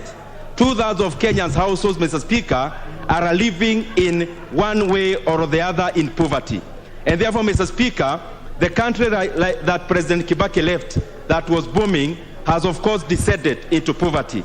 On the other sector, Mr. Speaker, which is more visible, President Mwai Kibaki gave a very good environment for our private sector to thrive. Mr. Speaker, most of the banks and most of the companies in the private sector that we are very proud of as Kenyans, and categorically like Equity Bank, like Family Bank, like many other financial institutions around insurance, Mr. Speaker, they got their operating license during President Kibaki's time. All this, Mr. Speaker, he never managed, Mr. Speaker, to ask for any stakes from these companies. And Mr. Speaker, because I see almost my time is up, among the many qualities we can learn from President Mwai Kibaki is that it is important for leaders not to be conflicted when they are leading. President Mwai Kibaki never did business with government when he was president of Kenya. And I want to say, Mr. Speaker, that it is actually criminal for this regime to every time keep on comparing their performance with that of President Mwai Kibaki. It is an insult, Mr. Speaker, to his legacy. There is no comparison. We can only contrast. And lastly, the selflessness. President Mwai Kibaki never named any street on his name. Actually, when people approached him to name Thika Road Superhighway on his name, he... Member for... Thank you. Thank you, Honorable Speaker, for giving me this chance. And on behalf of the people of Emuhaya, on behalf of my own self, on behalf of the teachers of Kenya, and on behalf of the workers of Kenya, let me take this opportunity to send my apt condolences to the family, friends, Kenyans, and even relatives of the late family of Mwai Kibaki. Honorable Mwai Kibaki, the third president of Kenya, was actually an epitome of change in this particular country. He came to power at a time when we had had the long rule of Moi, but he came up with several changes which made the Kenyans to be proud of his rule. Honorable Speaker, this is the president who stopped the roadside declarations and policies which had been the norm of President Moi and which Kenyans were not very happy about. Honorable Speaker, Honorable Kibaki and President Kibaki reduced his motorcade. For those who saw Moi's motorcades and the time we spent on the roads as teachers and students when Moi was about to pass, sometimes would spend the whole day, he reduced his motorcade and made it very easy and very ample, very simple for a presidential motorcade to pass on the Kenyan roads. Honorable Speaker, on internal and external borrowing, this was a remarkable president who made the loans to be very cheap, especially for workers and more so for teachers. For the first time, we saw banks, more so some banks which teachers could not go to, like the Barclays Bank and Standard Bank, come to staff rooms and hawk loans to teachers and workers of this country. We can never forget this. He made the loans to be cheap and to be available for the smallest man in the country. Honorable Speaker, President Kibaki went ahead to make sure that the teachers got better pay and worked under better conditions of working. There is remembered for the 17.9 billion which he gave the teachers of Kenya as what was called the harmonized salaries between the civil servants and the teachers of Kenya. And that's changed the life of teachers till today. Honorable Speaker, Honorable Kibaki and President Kibaki worked on the minimum wage for Kenyan workers, and is the one who raised it almost to the level that was wanted by the international standards and the ILO. And to date, it has been improved such that the minimum wage stands at what is required by the ILO. President Kibaki did not interfere with trade unions. It was very easy to negotiate as trade unions with the president and government. And at no time when we negotiated for teacher salaries did we even meet President Kibaki. We met ministers and other officers within the system, and the deal would be done. We would never meet the president himself. He believed in people. He believed in the people he gave office. Honorable Speaker, I cannot forget the fact that President Kibaki did a lot on infrastructure. In Emuhaya, for instance, he's the one who came up with the Stendikisa Humsalaba Road, which is now in bad condition and which we are asking the current government to make. He also came up with the road from Buyangu at Rodis Junction to Ekero, which is serving the people of Emuhaya, and we remember him for that. Honorable Speaker, President Kibaki professionalized the civil service and also professionalized the cabinet. For the first time, we heard that people were being told to text their CVs to the president to see where they can be placed in the ministries. This was powerful, and we loved it. There was meritocracy, and merit ruled the day. Today we see people being appointed not because they are professionals, but because they are good friends of those who are in power. This we cannot hide from President Mwai Kibaki. Honorable Speaker, I must say that this is the president who braved the issue of free primary school, and which has now grown to subsidized secondary school, which we enjoy today. He was very brave because he said within the first 100 days, he will have brought free primary school. I remember when I met President Uhuru after Kibaki left the throne, I told him that Kibaki has done it all. The best you could do now was to do three things: that you must make sure that the secondary school education is free. You must also make sure that teachers are paid well, and make sure that you build the railway. The rest is a story for another day. Honorable Speaker, President Kibaki was the leader of the opposition. Today, people fear to be in the opposition. This, I should say, that we go to the next election, those who will be in the opposition must remain in the opposition, so that we have a check and balance in Parliament. Hey, you guys, what's happening? I must say, Honorable Speaker, that President Kibaki also is remembered for handing over power to his next president.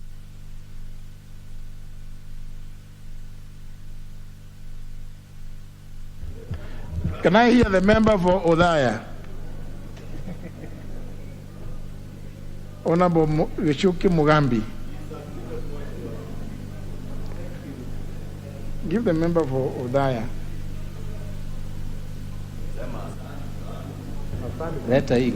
Sawa, asante sana. Asante sana. Thank you, Honorable Speaker.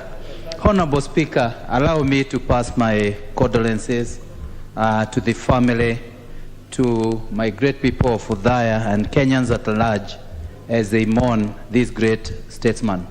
Allow me, Mr. Honorable Speaker, to thank people of Odaya who stood with Mwai Kibaki for that period of 40 years. Allow me to thank Kenyans for giving Rais Honorable Mwai Kibaki a chance to serve them as their president.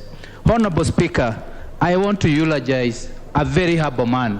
A man, if you remember, Honorable Speaker, who came into power and refused to be called Mtukufu, and is the one who introduced the term Mheshimiwa for president.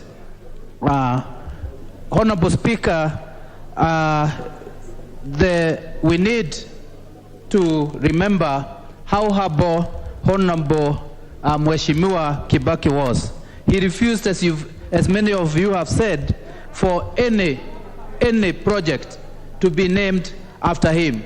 But I want to confess that now that he's gone, we are allowed, as our whip has said, to name a few projects after him. Honorable Speaker, like in Odaya, we have a Level 6 hospital, which we will name after him as Mwai Kibaki Teaching and Referral Hospital.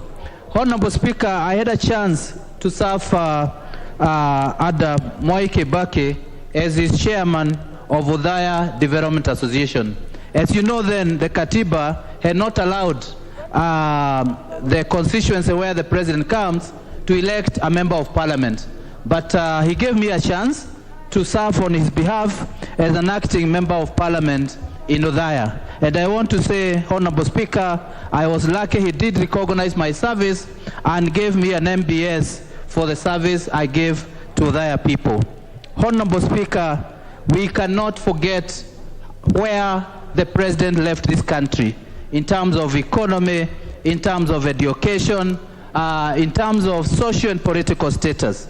We know that he's the man who enacted the 2010 Constitution, which is a document, Honorable Speaker, that will guide the democracy and the freedoms of Kenyans in this country for a long time to come. I remember the president for his vision.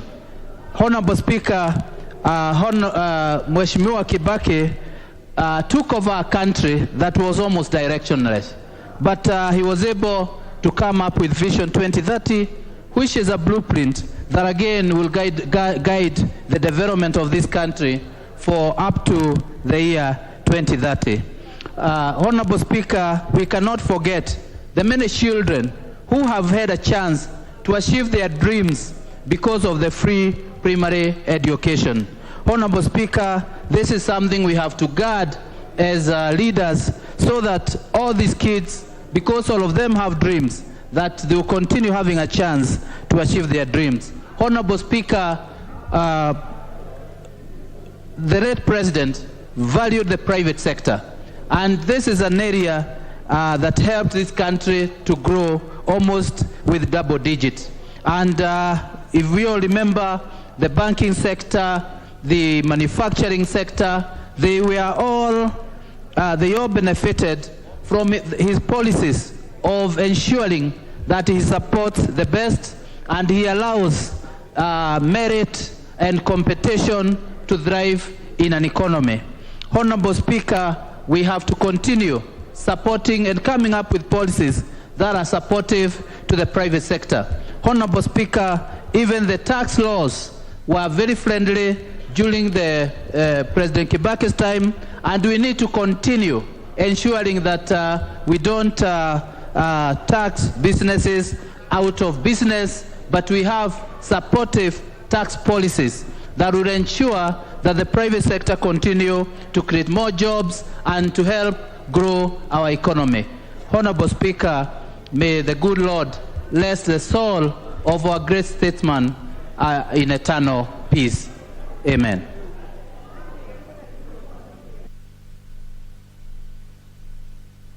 How long is that? Which is... What's your point of order? Mr. Speaker, sir, I raise on a point of order, and I've noted that, and I appreciate the fact that you have permitted members to speak for 5 minutes each. However, there are at least over 50 to 60 members who would like to address this issue, and I'm requesting we will not have a chance for all of us to speak. The time is 4:30, and if you do the mathematics and the House adjourns at 7, not everyone will be able to pay tributes to His Excellency. So what are you suggesting? I'm suggesting that the time be reduced to either 2 or 3 minutes. We did that for the late His Excellency Daniel Toroitich Moi, where we contributed at 2 minutes each. Can we say 3 minutes? Yeah, honourable members, remember this. That's why you see I'm consulting, because we also need to know at what point should the public be stopped from coming, because we can't adjourn and walk out in our procession against the public. So even these people in red attire there should also organize themselves. Honorable Kilonzo. Thank you, Mr. Speaker. Mr. Speaker, allow me to pass my condolences and to those of the larger Kilonzo family. The late Mzee Kibaki was a good friend of my dad when my dad was in the police service. And indeed, when my father died in suspicious circumstances, Mzee Kibaki, then a member of parliament in the opposition, did come to mourn with the family, Mr. Speaker, and attended the funeral service at Holy Family Basilica. Mr. Speaker, myself, even joining politics, Mr. Speaker, among the few people supported me financially was none other than the late President Mwai Kibaki. Mr. Speaker, Kibaki will be remembered as an economist, a man who transformed the Kenyan economy to what it is today, Mr. Speaker. Mr. Speaker, changing Kenyan economy to a middle-class economy is not something, Mr. Speaker, which can go unnoticed, and this was done during Kibaki's time.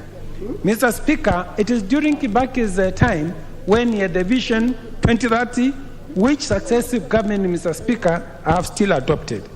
I recall very well as a young member of Parliament, the first budget which was read in July 2003, Mr. Speaker, after Kibaki took over from the former regime of Kano, was only 256 billion, the entire budget, Mr. Speaker.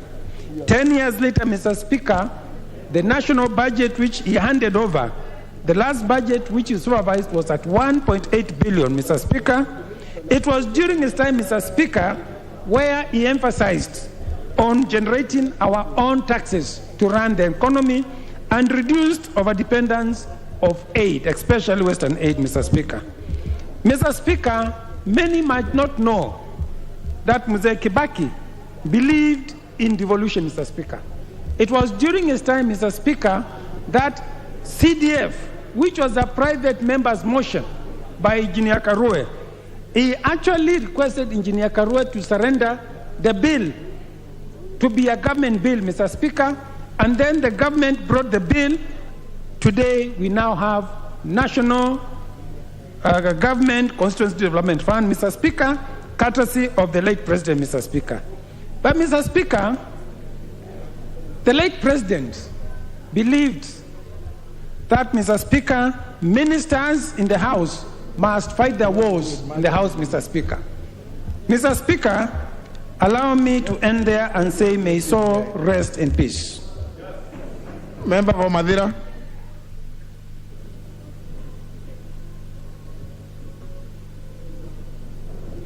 Thank you, Mr. Speaker. I want to, from the onset, send my condolences to the family of the late Mzee Mwai Kibaki, a great man, a visionary leader, a brilliant economist, a Democrat by excellence, and the best president ever in our 5-decade history in this country. Mr. Speaker, the late Mwai Kibaki hailed from Nyeri, the lads of milk and honey, the land of the courageous, the land of the brave, the land of Dedan Kimathi Washuri, the land of Professor Wangari Maathai, and he has done us proud. Mr. Speaker, Mwai Kibaki's pretended over unprecedented economic development that changed people's lives, and by the time he handed over in 2013, Mr. Speaker, he left Kenyans a happy lot. Everybody had money in the pocket. Mr. Speaker, the late Mzee Mwai Kibaki expanded business and created the best environment for doing business in this country. He opened up the East for the people of Kenya to trade with China and other countries. Mr. Speaker, he brought about access to affordable credit. If Kenyans can remember during his time, there were tents outside every building where banks were hawking loans to the people of Kenya to do business. Today, the reverse is the reality. It is Mwai Kibaki who brought free primary education, and he will be remembered by the people of Kenya for many years to come. Mr. Speaker, Mwai Kibaki had respect for the rule of law. He never used the criminal justice system to manage politics. He managed politics in the conventional way. And he was a gentleman, and he never coerced anybody. He never intimidated anybody to follow his political thinking. He let every Kenyan be. After serving for 39 years as member of parliament for Udaya, when the time came for him to retire, he never forced the people of Udaya, who is the next member of parliament. When his time as president to retire came, he allowed the people of Kenya to choose their own leader without coercion and intimidation. May his soul rest in eternal peace.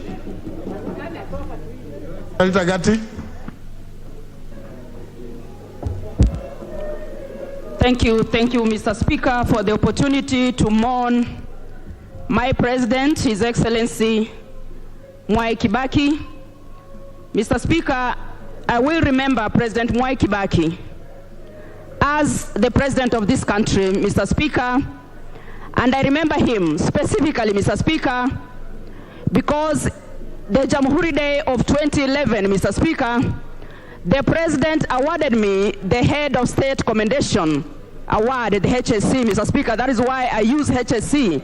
That is an award, Mr. Speaker, that I received in 2011 from the President, recognizing the work I do in my community, Mr. Speaker.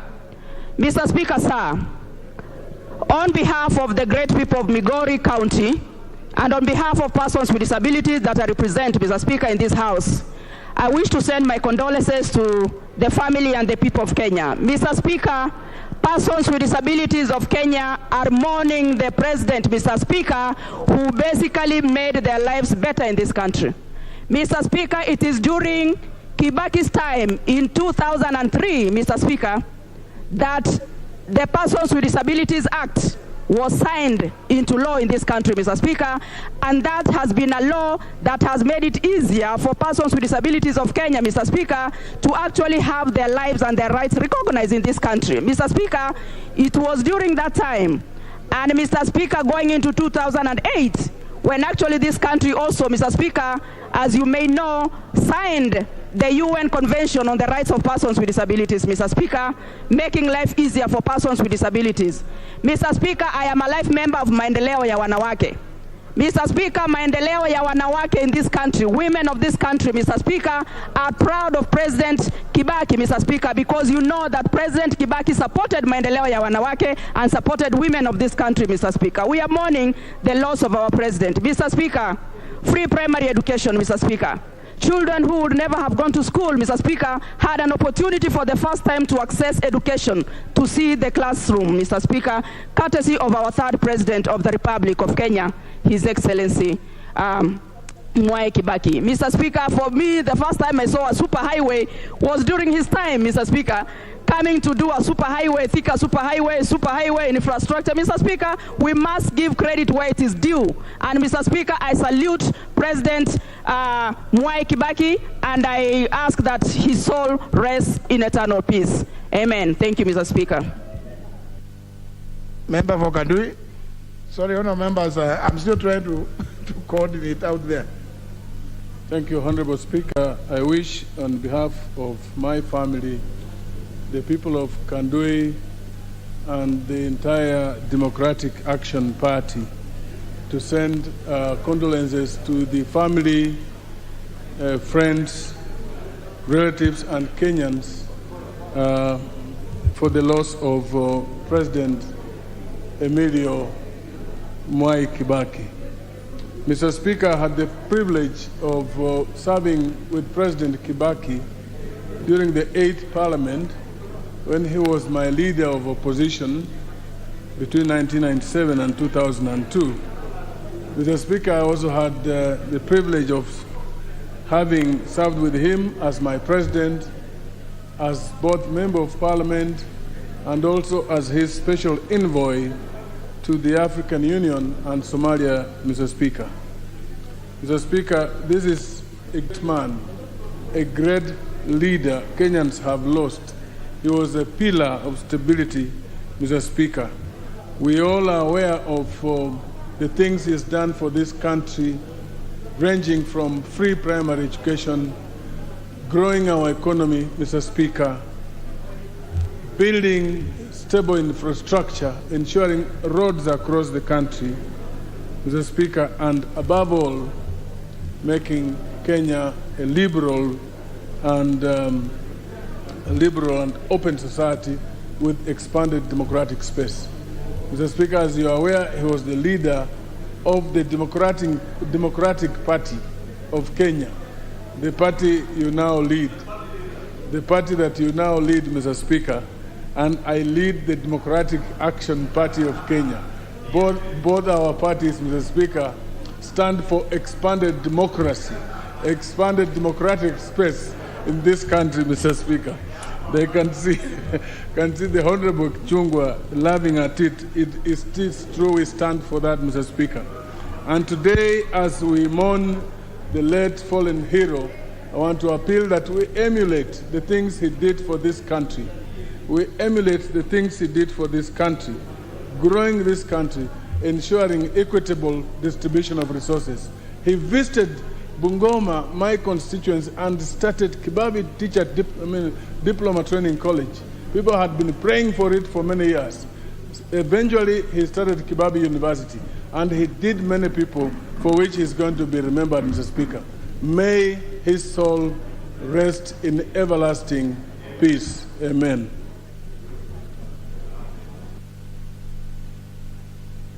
Sorry.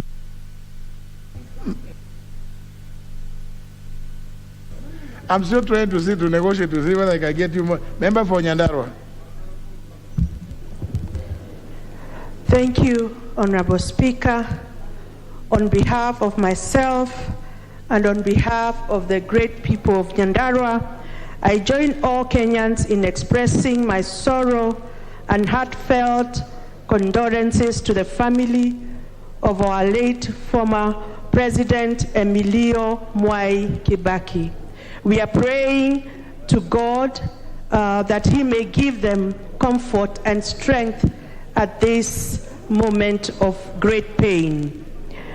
Our country is indeed mourning the loss of a great Kenyan who served as a transformative leader for many decades.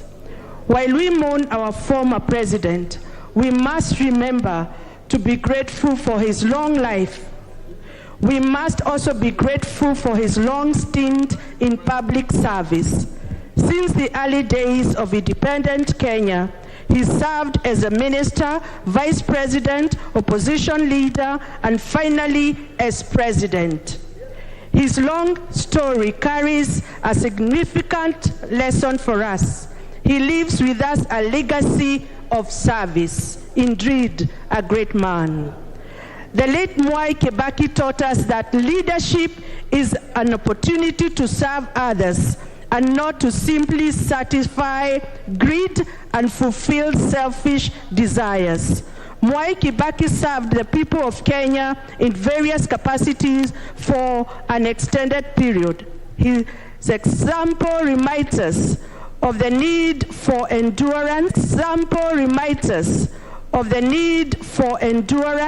Persistence, fortitude, and humility. Let all Kenyans carry this with them, the memory of a man who served his people and continually sought to improve lives. May God bless Kenya, and may his legacy of the late Mwai Kibaki always shine brightly in our nation. May his soul rest in eternal peace. Member for Narok North. Thank you, Honorable Speaker. I'd also like to take this opportunity to condole with the family of the late Honorable Mwai Kibaki and to tell them that the Kenyan people are with them at this particular time. Honorable Speaker, this is actually what we can call the end of an era. This one is actually the last of the founding fathers that has left us, and the history will always judge him kindly because he has been the best of the best as far as the affairs of these countries are concerned. Honorable Speaker, I'd like maybe to just say that, as they say, calm waters run deep. And I believe there is no deeper leader that has ever served this country more than Mwai Kibaki. In fact, many people will have seen his demeanor, self-effacing manner of living and of doing his work as a weakness, but it was a strength that actually made this country great after it was actually the precipice as far as its economy was concerned. He actually retrieved the economy of this country at the very brink when it was almost about to cross the Rubicon. Honorable Speaker, Honorable Kibaki taught us many things. The most important of them all is that a great leader is born, a great leader remains a great leader, and you do not have to be a gadfly to become a great leader. He became a great leader because he was meant to be, and he was. Honorable Speaker, the other lesson that we as politicians have learned from the life of Mwai Kibaki is that your family does not need to actually ruin the economy through theft, through corruption, or through actually dipping their hands in the till. He left a family that was clean. He left a family that did not have to benefit from the public largesse. And I think this is a family that should have been emulated, and we are very proud of that family. Honorable Speaker, I would like to also say that Honorable Kibaki taught us that endurance pays.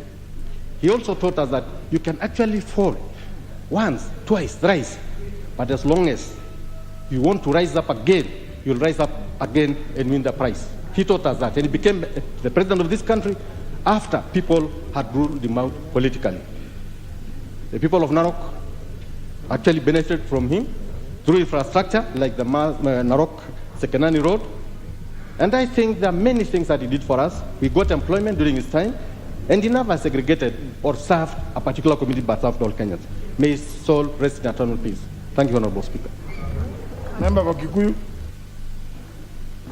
Thank you, Honorable Speaker, and allow me to join other Kenyans in conveying my heartfelt condolences to the family of the late President, those of my family, and the people of Kikuyu. Honorable Speaker, the late Honorable Mwai Kibaki goes down in history as the greatest president since independence that this country has ever had. He is an economist par excellence, a Democrat par excellence, and he remains in the annals of our history as the greatest president that this country ever had. Honorable Speaker, the late president moved our economy from the doldrums to a renewed economy that was very robust. And Honorable Speaker, he did that, increasing our revenues from an average of 180 billion shillings to close to 1 trillion shillings without having to arrest a single business person in this country, without having to close down a single business in this country. Unlike today, Honorable Speaker, when our revenues are dwindling and we are closing people's businesses, we are shutting down businesses of the likes of Tabitha Karanja, Humphrey Karaoke, and other innocent Kenyans down in Down Road, Nyamakima, Honorable Speaker. Honorable Speaker, the late president was a Democrat par excellence, Honorable Speaker. He knew his boundaries between the state that he ran as president and private business.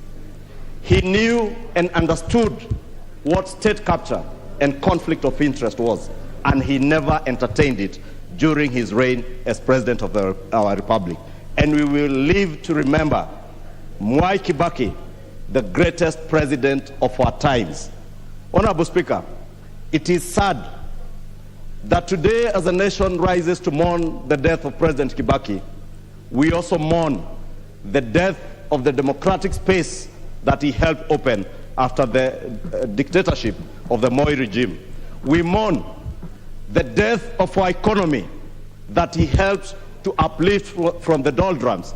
And in a short 4 years of the handshake regime, the economy has been taken back to where President Mwai Kibaki had lifted it from.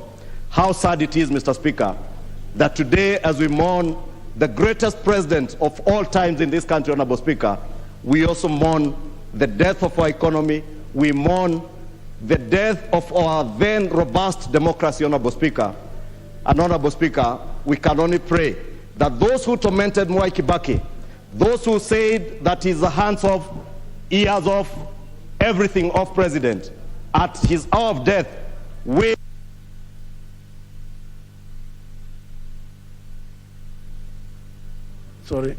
Member for Emuru Dikir.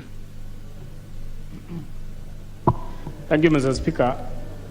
I wish also to rise to mourn a great icon, a great president who ever lived in this country. Speaker, even as we look outside there, where the great man is lying, we will remember him for many things, Mr. Speaker. One of the issues that we remember Kibaki, the late Kibaki, with is the change of economy in this country, Mr. Speaker. I think when Kibaki took over, Mr. Speaker, this country was in shambles economically. There were no roads, there were no good schools, there was nothing in this country, Mr. Speaker, which we could be proud of as a nation. Kibaki changed everything, Mr. Speaker. The GDP of this country was changed completely to levels that we can never imagine. Mr. Speaker, the borrowing in this country was stopped and reduced to a level that when he left this nation, Mr. Speaker, this country was not relying on borrowing, unlike what we have currently. Mr. Speaker, he even helped to change the constitution of this country. I remember even before the change of the constitution, he was among those people who fought for multi-party democracy in this country, Mr. Speaker, and we must give it to him. Speaker, even the constitution itself, remember the constitutions are usually changed at times of war, but Kibaki changed the constitution when the country was calm because he accepted that if there has to be a democracy in this country, then we as a nation must accept to change the law. Mr. Speaker, he did a lot in terms of infrastructure. I remember when we used to travel from Narok to Nairobi, Mr. Speaker, we'd go all the way to Nakuru, through Kericho, and then to Kino, and then to Nairobi. But after he took over, Mr. Speaker, he changed all the roads in this country so that each and every road was passable. Speaker, what Kibaki did in a few years, which I think it is only 5 years, he introduced even the free primary education, something which you can't imagine. The current government, which has taken this country for 10 years, has never even improved on the free primary education, Mr. Speaker, not even changing the free secondary education. Speaker, I wish to say, lastly, that Kibaki will be remembered for so many things. And what I'm saying is, even as we remember this great man, those of us who are left behind, suppose this country gave you an opportunity to serve as a president. What will you leave behind? Will you leave a united nation? Will you leave a country that is economically vibrant? Will you leave a country that will remember you for many good things? Or you will leave a country that will be in shambles? Speaker, that is a question that must live with us, even as we are closing the term of this 5-year term of members of parliament going for another election. Speaker, may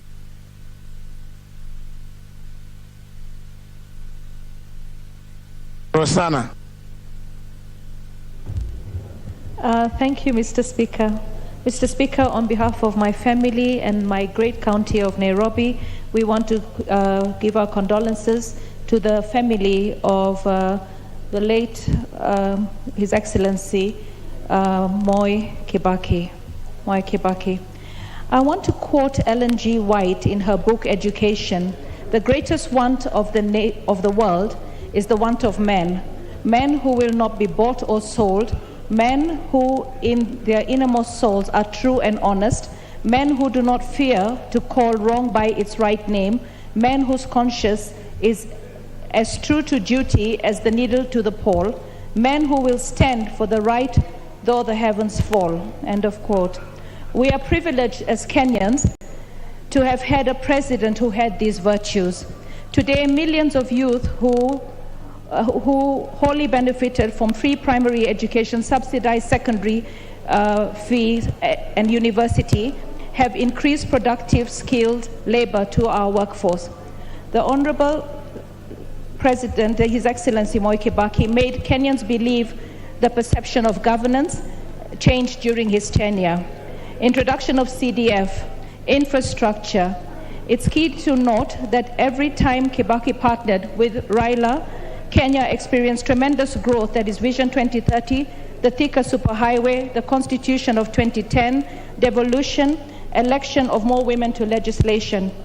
Mr. Speaker, as I stand here and we mourn this great leader, it was really painful to hear Ichungu Kimani talk about how he mourns the economy. At the end of the day, infrastructure was a very big dream of the late president. He believed in infrastructure. Some of the projects that the current presidency completed, right, were started in his tenure. And it is nice to note that all these highways that we enjoy, the continuity by His Excellency President Uhuru Kenyatta of the said projects have given Kenyans gateways to not only the region, but also the greater world. Let us celebrate that which is good, and let us thank the Almighty God for His mercies, as we know that the President was ailing, and now he has rested. My condolences to the entire family, and my gratitude to the entire Nairobi County for coming out in great numbers today. Thank you. Thank you, Mr. Speaker, for giving me the chance to pass my condolences. on my own behalf, that of my family, and the great people of Kenya Central, to the family, friends of the late President Mwai Kibaki.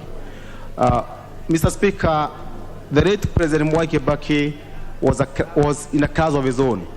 He was a great man, a man who rose from being a humble shepherd in the slopes of Othaya to becoming the president of this great nation.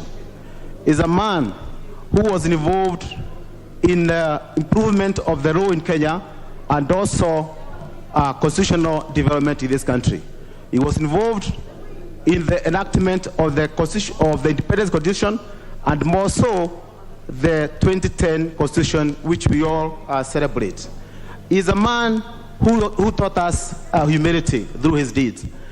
One tends to remember when he was demoted from being a vice president of this nation to a minister of health. Instead of quitting, he went on to serve and served so well. Also, one has to remember, he's a person who really also taught us resilience. He's a person who contested twice for the seat of the presidency, lost twice, but went on to win the presidency in 2002. It's someone who gave this country new hope when he won in the year 2002. Especially, he taught us that our children need to go to school, all of them, and through that introduced the free primary education. He's a man who taught this country to believe in itself in terms of economy. When he was the president, we saw banks hawking loans because the economy had improved so much through his policies.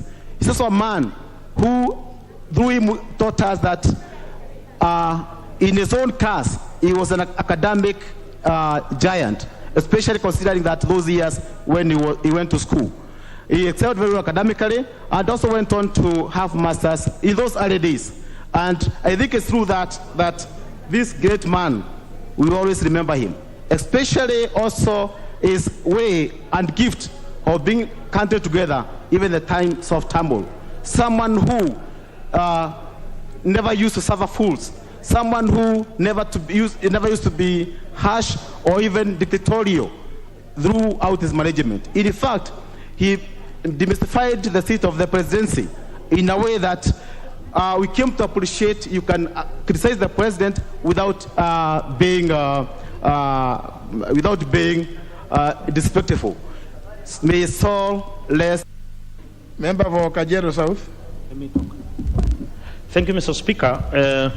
Mr. Speaker, on my own behalf, on behalf of the people of Kajiado South and the people of the great county of Kajiado, I want to send my condolences to the family of the late President Mwai Kibaki, to the people of Othaya, to the people of this great country where he led for 10 good years, and say, Mr. Speaker, that first of all, I was the last Interior Minister of Kibaki's administration. Then it was called the Ministry of Internal Security and Professional Administration. And I just want to say that economically, Kibaki was a performer. Politically, he was a Democrat. Mr. Speaker, why do I say as a performer? You know, in my first term, 2003 to 2007, in my own constituency, Mr. Speaker, the Emali-Loitoktok Road was tarmacked by, you know, the administration of the late President Mwai Kibaki. It was also in that time that the people of Loitoktok really remember the late president for giving us a district called Loitoktok District, where we used to come up to Nairobi and then go back to Kajiado to get our district services before, Mr. Speaker. Mr. Speaker, the late President Mwai Kibaki can be remembered for so many good things. Actually, it's just good to say that so far, he is the best president we have actually seen as a country, Mr. Speaker. In fact, we keep saying that he came a little bit too late when the term limits for the president were already in our constitution, Mr. Speaker. Otherwise, we would be very far, Mr. Speaker, as a country, if we had gotten that democratic leadership and also leadership based on performance of Mheshimiwa Kibaki, Mr. Speaker. I also remember personally that he awarded me with the 2 medals One was the Moran of the Golden Heart. The other one, he awarded me the Elder of the Golden Heart, Mr. Speaker, as a cabinet minister. And I benefited so immensely with his wisdom when I used to consult him on matters of security, matters interests of this country, matters politically. And finally, I want to say what he used to tell us in cabinet, that cabinet ministers find time for three things. One, find time for parliament. That is where you will articulate issues. Find time for your constituent and find time for your family. So he was a great family man, and I would like to say, may his soul rest in eternal peace. Thank you, Mr. Speaker.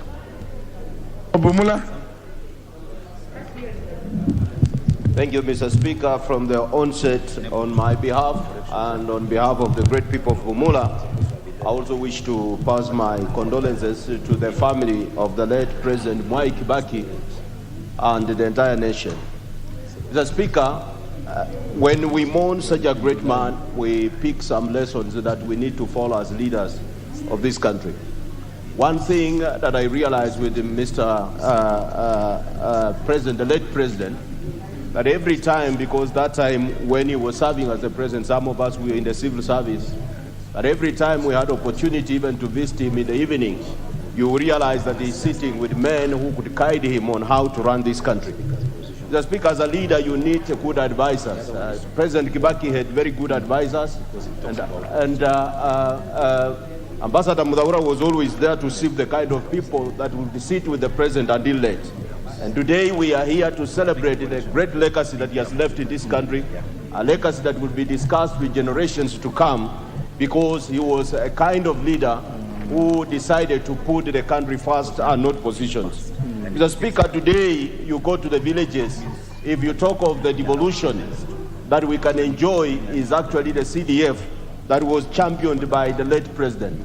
Some of the children, when we talked of raising this country from the wilderness, you realize that before Kibaki became the President, there are people who are learning under the tree. The best classrooms, some of the places in this country were muddy walled classrooms, Mr. Speaker. But through CDF, today, you go in the villages and you wonder whether these are primary schools or colleges built by the CDF funds.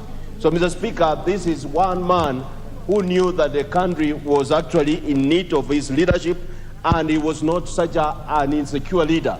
He was such a consultative man. He could always give people permission to serve in respective ministries. When you listen to some of those fellas who served with him, they will tell you that they will go to him to consult for advice and see how best to improve this country.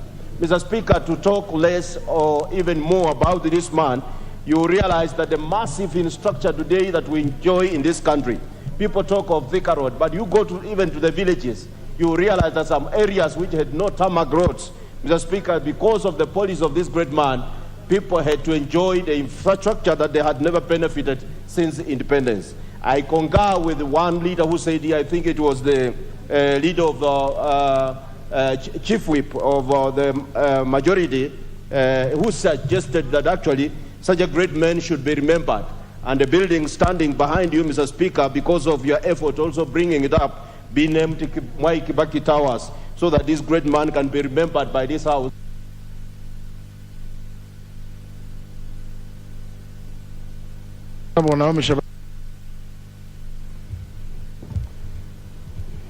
Asante sana Mheshimiwa Spika, nami pia kunipatia fursa hii ili nami niweze kutoa risala za rambirambi kutoka kwangu, jamii yangu na eneo bunge la Taveta kwa ujumla. Mheshimiwa Spika, rais wetu wa tatu wa Jamhuri ya Kenya, Mheshimiwa Mwai Kibaki, alikuwa tu si rais peke yake, bali alikuwa baba mpenda wa watu, mpenda maskini na kuhakikisha kuwa maskini wameinuliwa juu. Mheshimiwa Spika, nilipata fursa ya kufanya kazi naye kwa ukaribu, hata nilivyokuwa niko upinzani. Alikuwa kila mara alipenda kusikiza shida zetu za Taveta na kuweza kututatulia. Vile vile Mheshimiwa Spika, nilivyorudi awamu ya pili, tulifanya kazi na yeye akiwa rais wangu na vile vile akinipatia nafasi ya kuwa kwa baraza lake la mawaziri. Mheshimiwa Spika, Baba huyu mpenda watu, baba wa taifa aliyekuwa si mwingi wa maneno but mwingi alikuwa mwingi wa vitendo. Alikuwa anataka kusikia Wakenya wanapata faida gani, na ukitaka kumweleza chochote ni umwelezee kuwa Wakenya watafaidika vipi. Mheshimiwa Spika, Mheshimiwa Rais Kibaki alivyokuwa na upendo kwa watu wake, alikuja na njia ya kufanya kazi tofauti sana, ambayo nilikuwa nimetoa shukurani kwake. Nakumbuka baada ya vita vile ambavyo tulikuwa navyo na matatizo tuliyokuwa nayo baada ya uchaguzi wa 2007, alikuwa mtu ambaye alisimama kidete na kuhakikisha kuwa Wakenya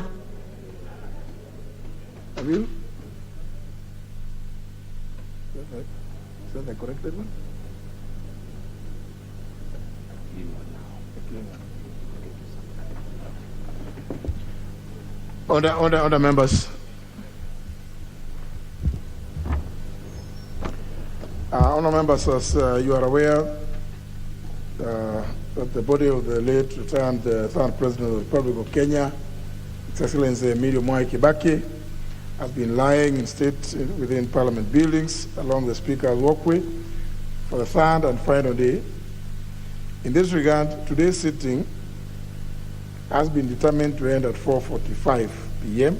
to allow certain steps attendant to the departure of the body of the late retired President to take place before 6 p.m. Therefore, this is a sequence of what is going to follow. Debate in respect to the motion under order number 8, for which the mover has no right of reply, has just ended. Now, the Speaker's procession will leave the chamber as usual. Thereafter, honourable members will leave the chamber and converge at the main Parliament gate facing KICC and await the casket of the late retired third President as it exits Parliament buildings. The Chief Sergeant at Arms will guide members on the designated waiting place.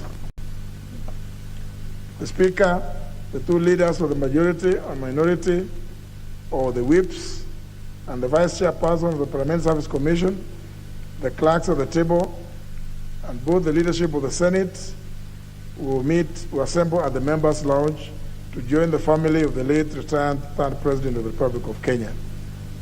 The leadership will thereafter converge at the Speaker's walkway to form a procession to escort the casket, together with two representatives of the family and the Kenya Defence Forces team.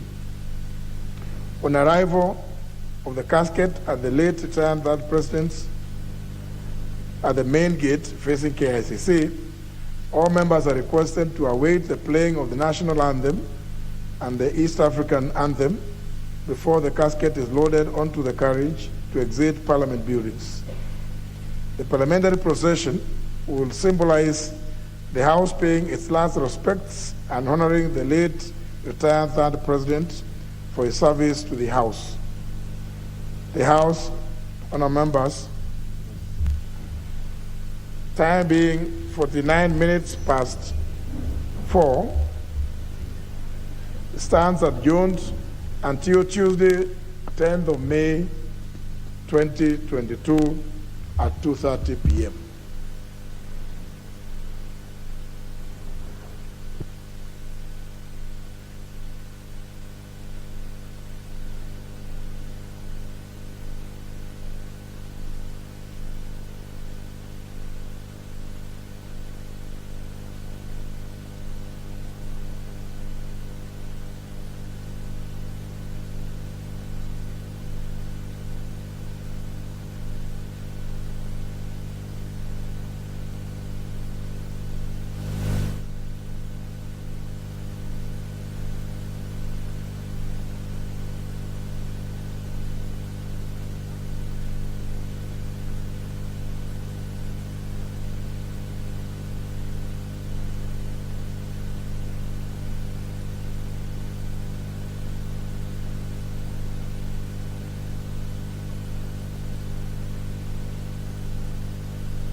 tuonane bandarini kule.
So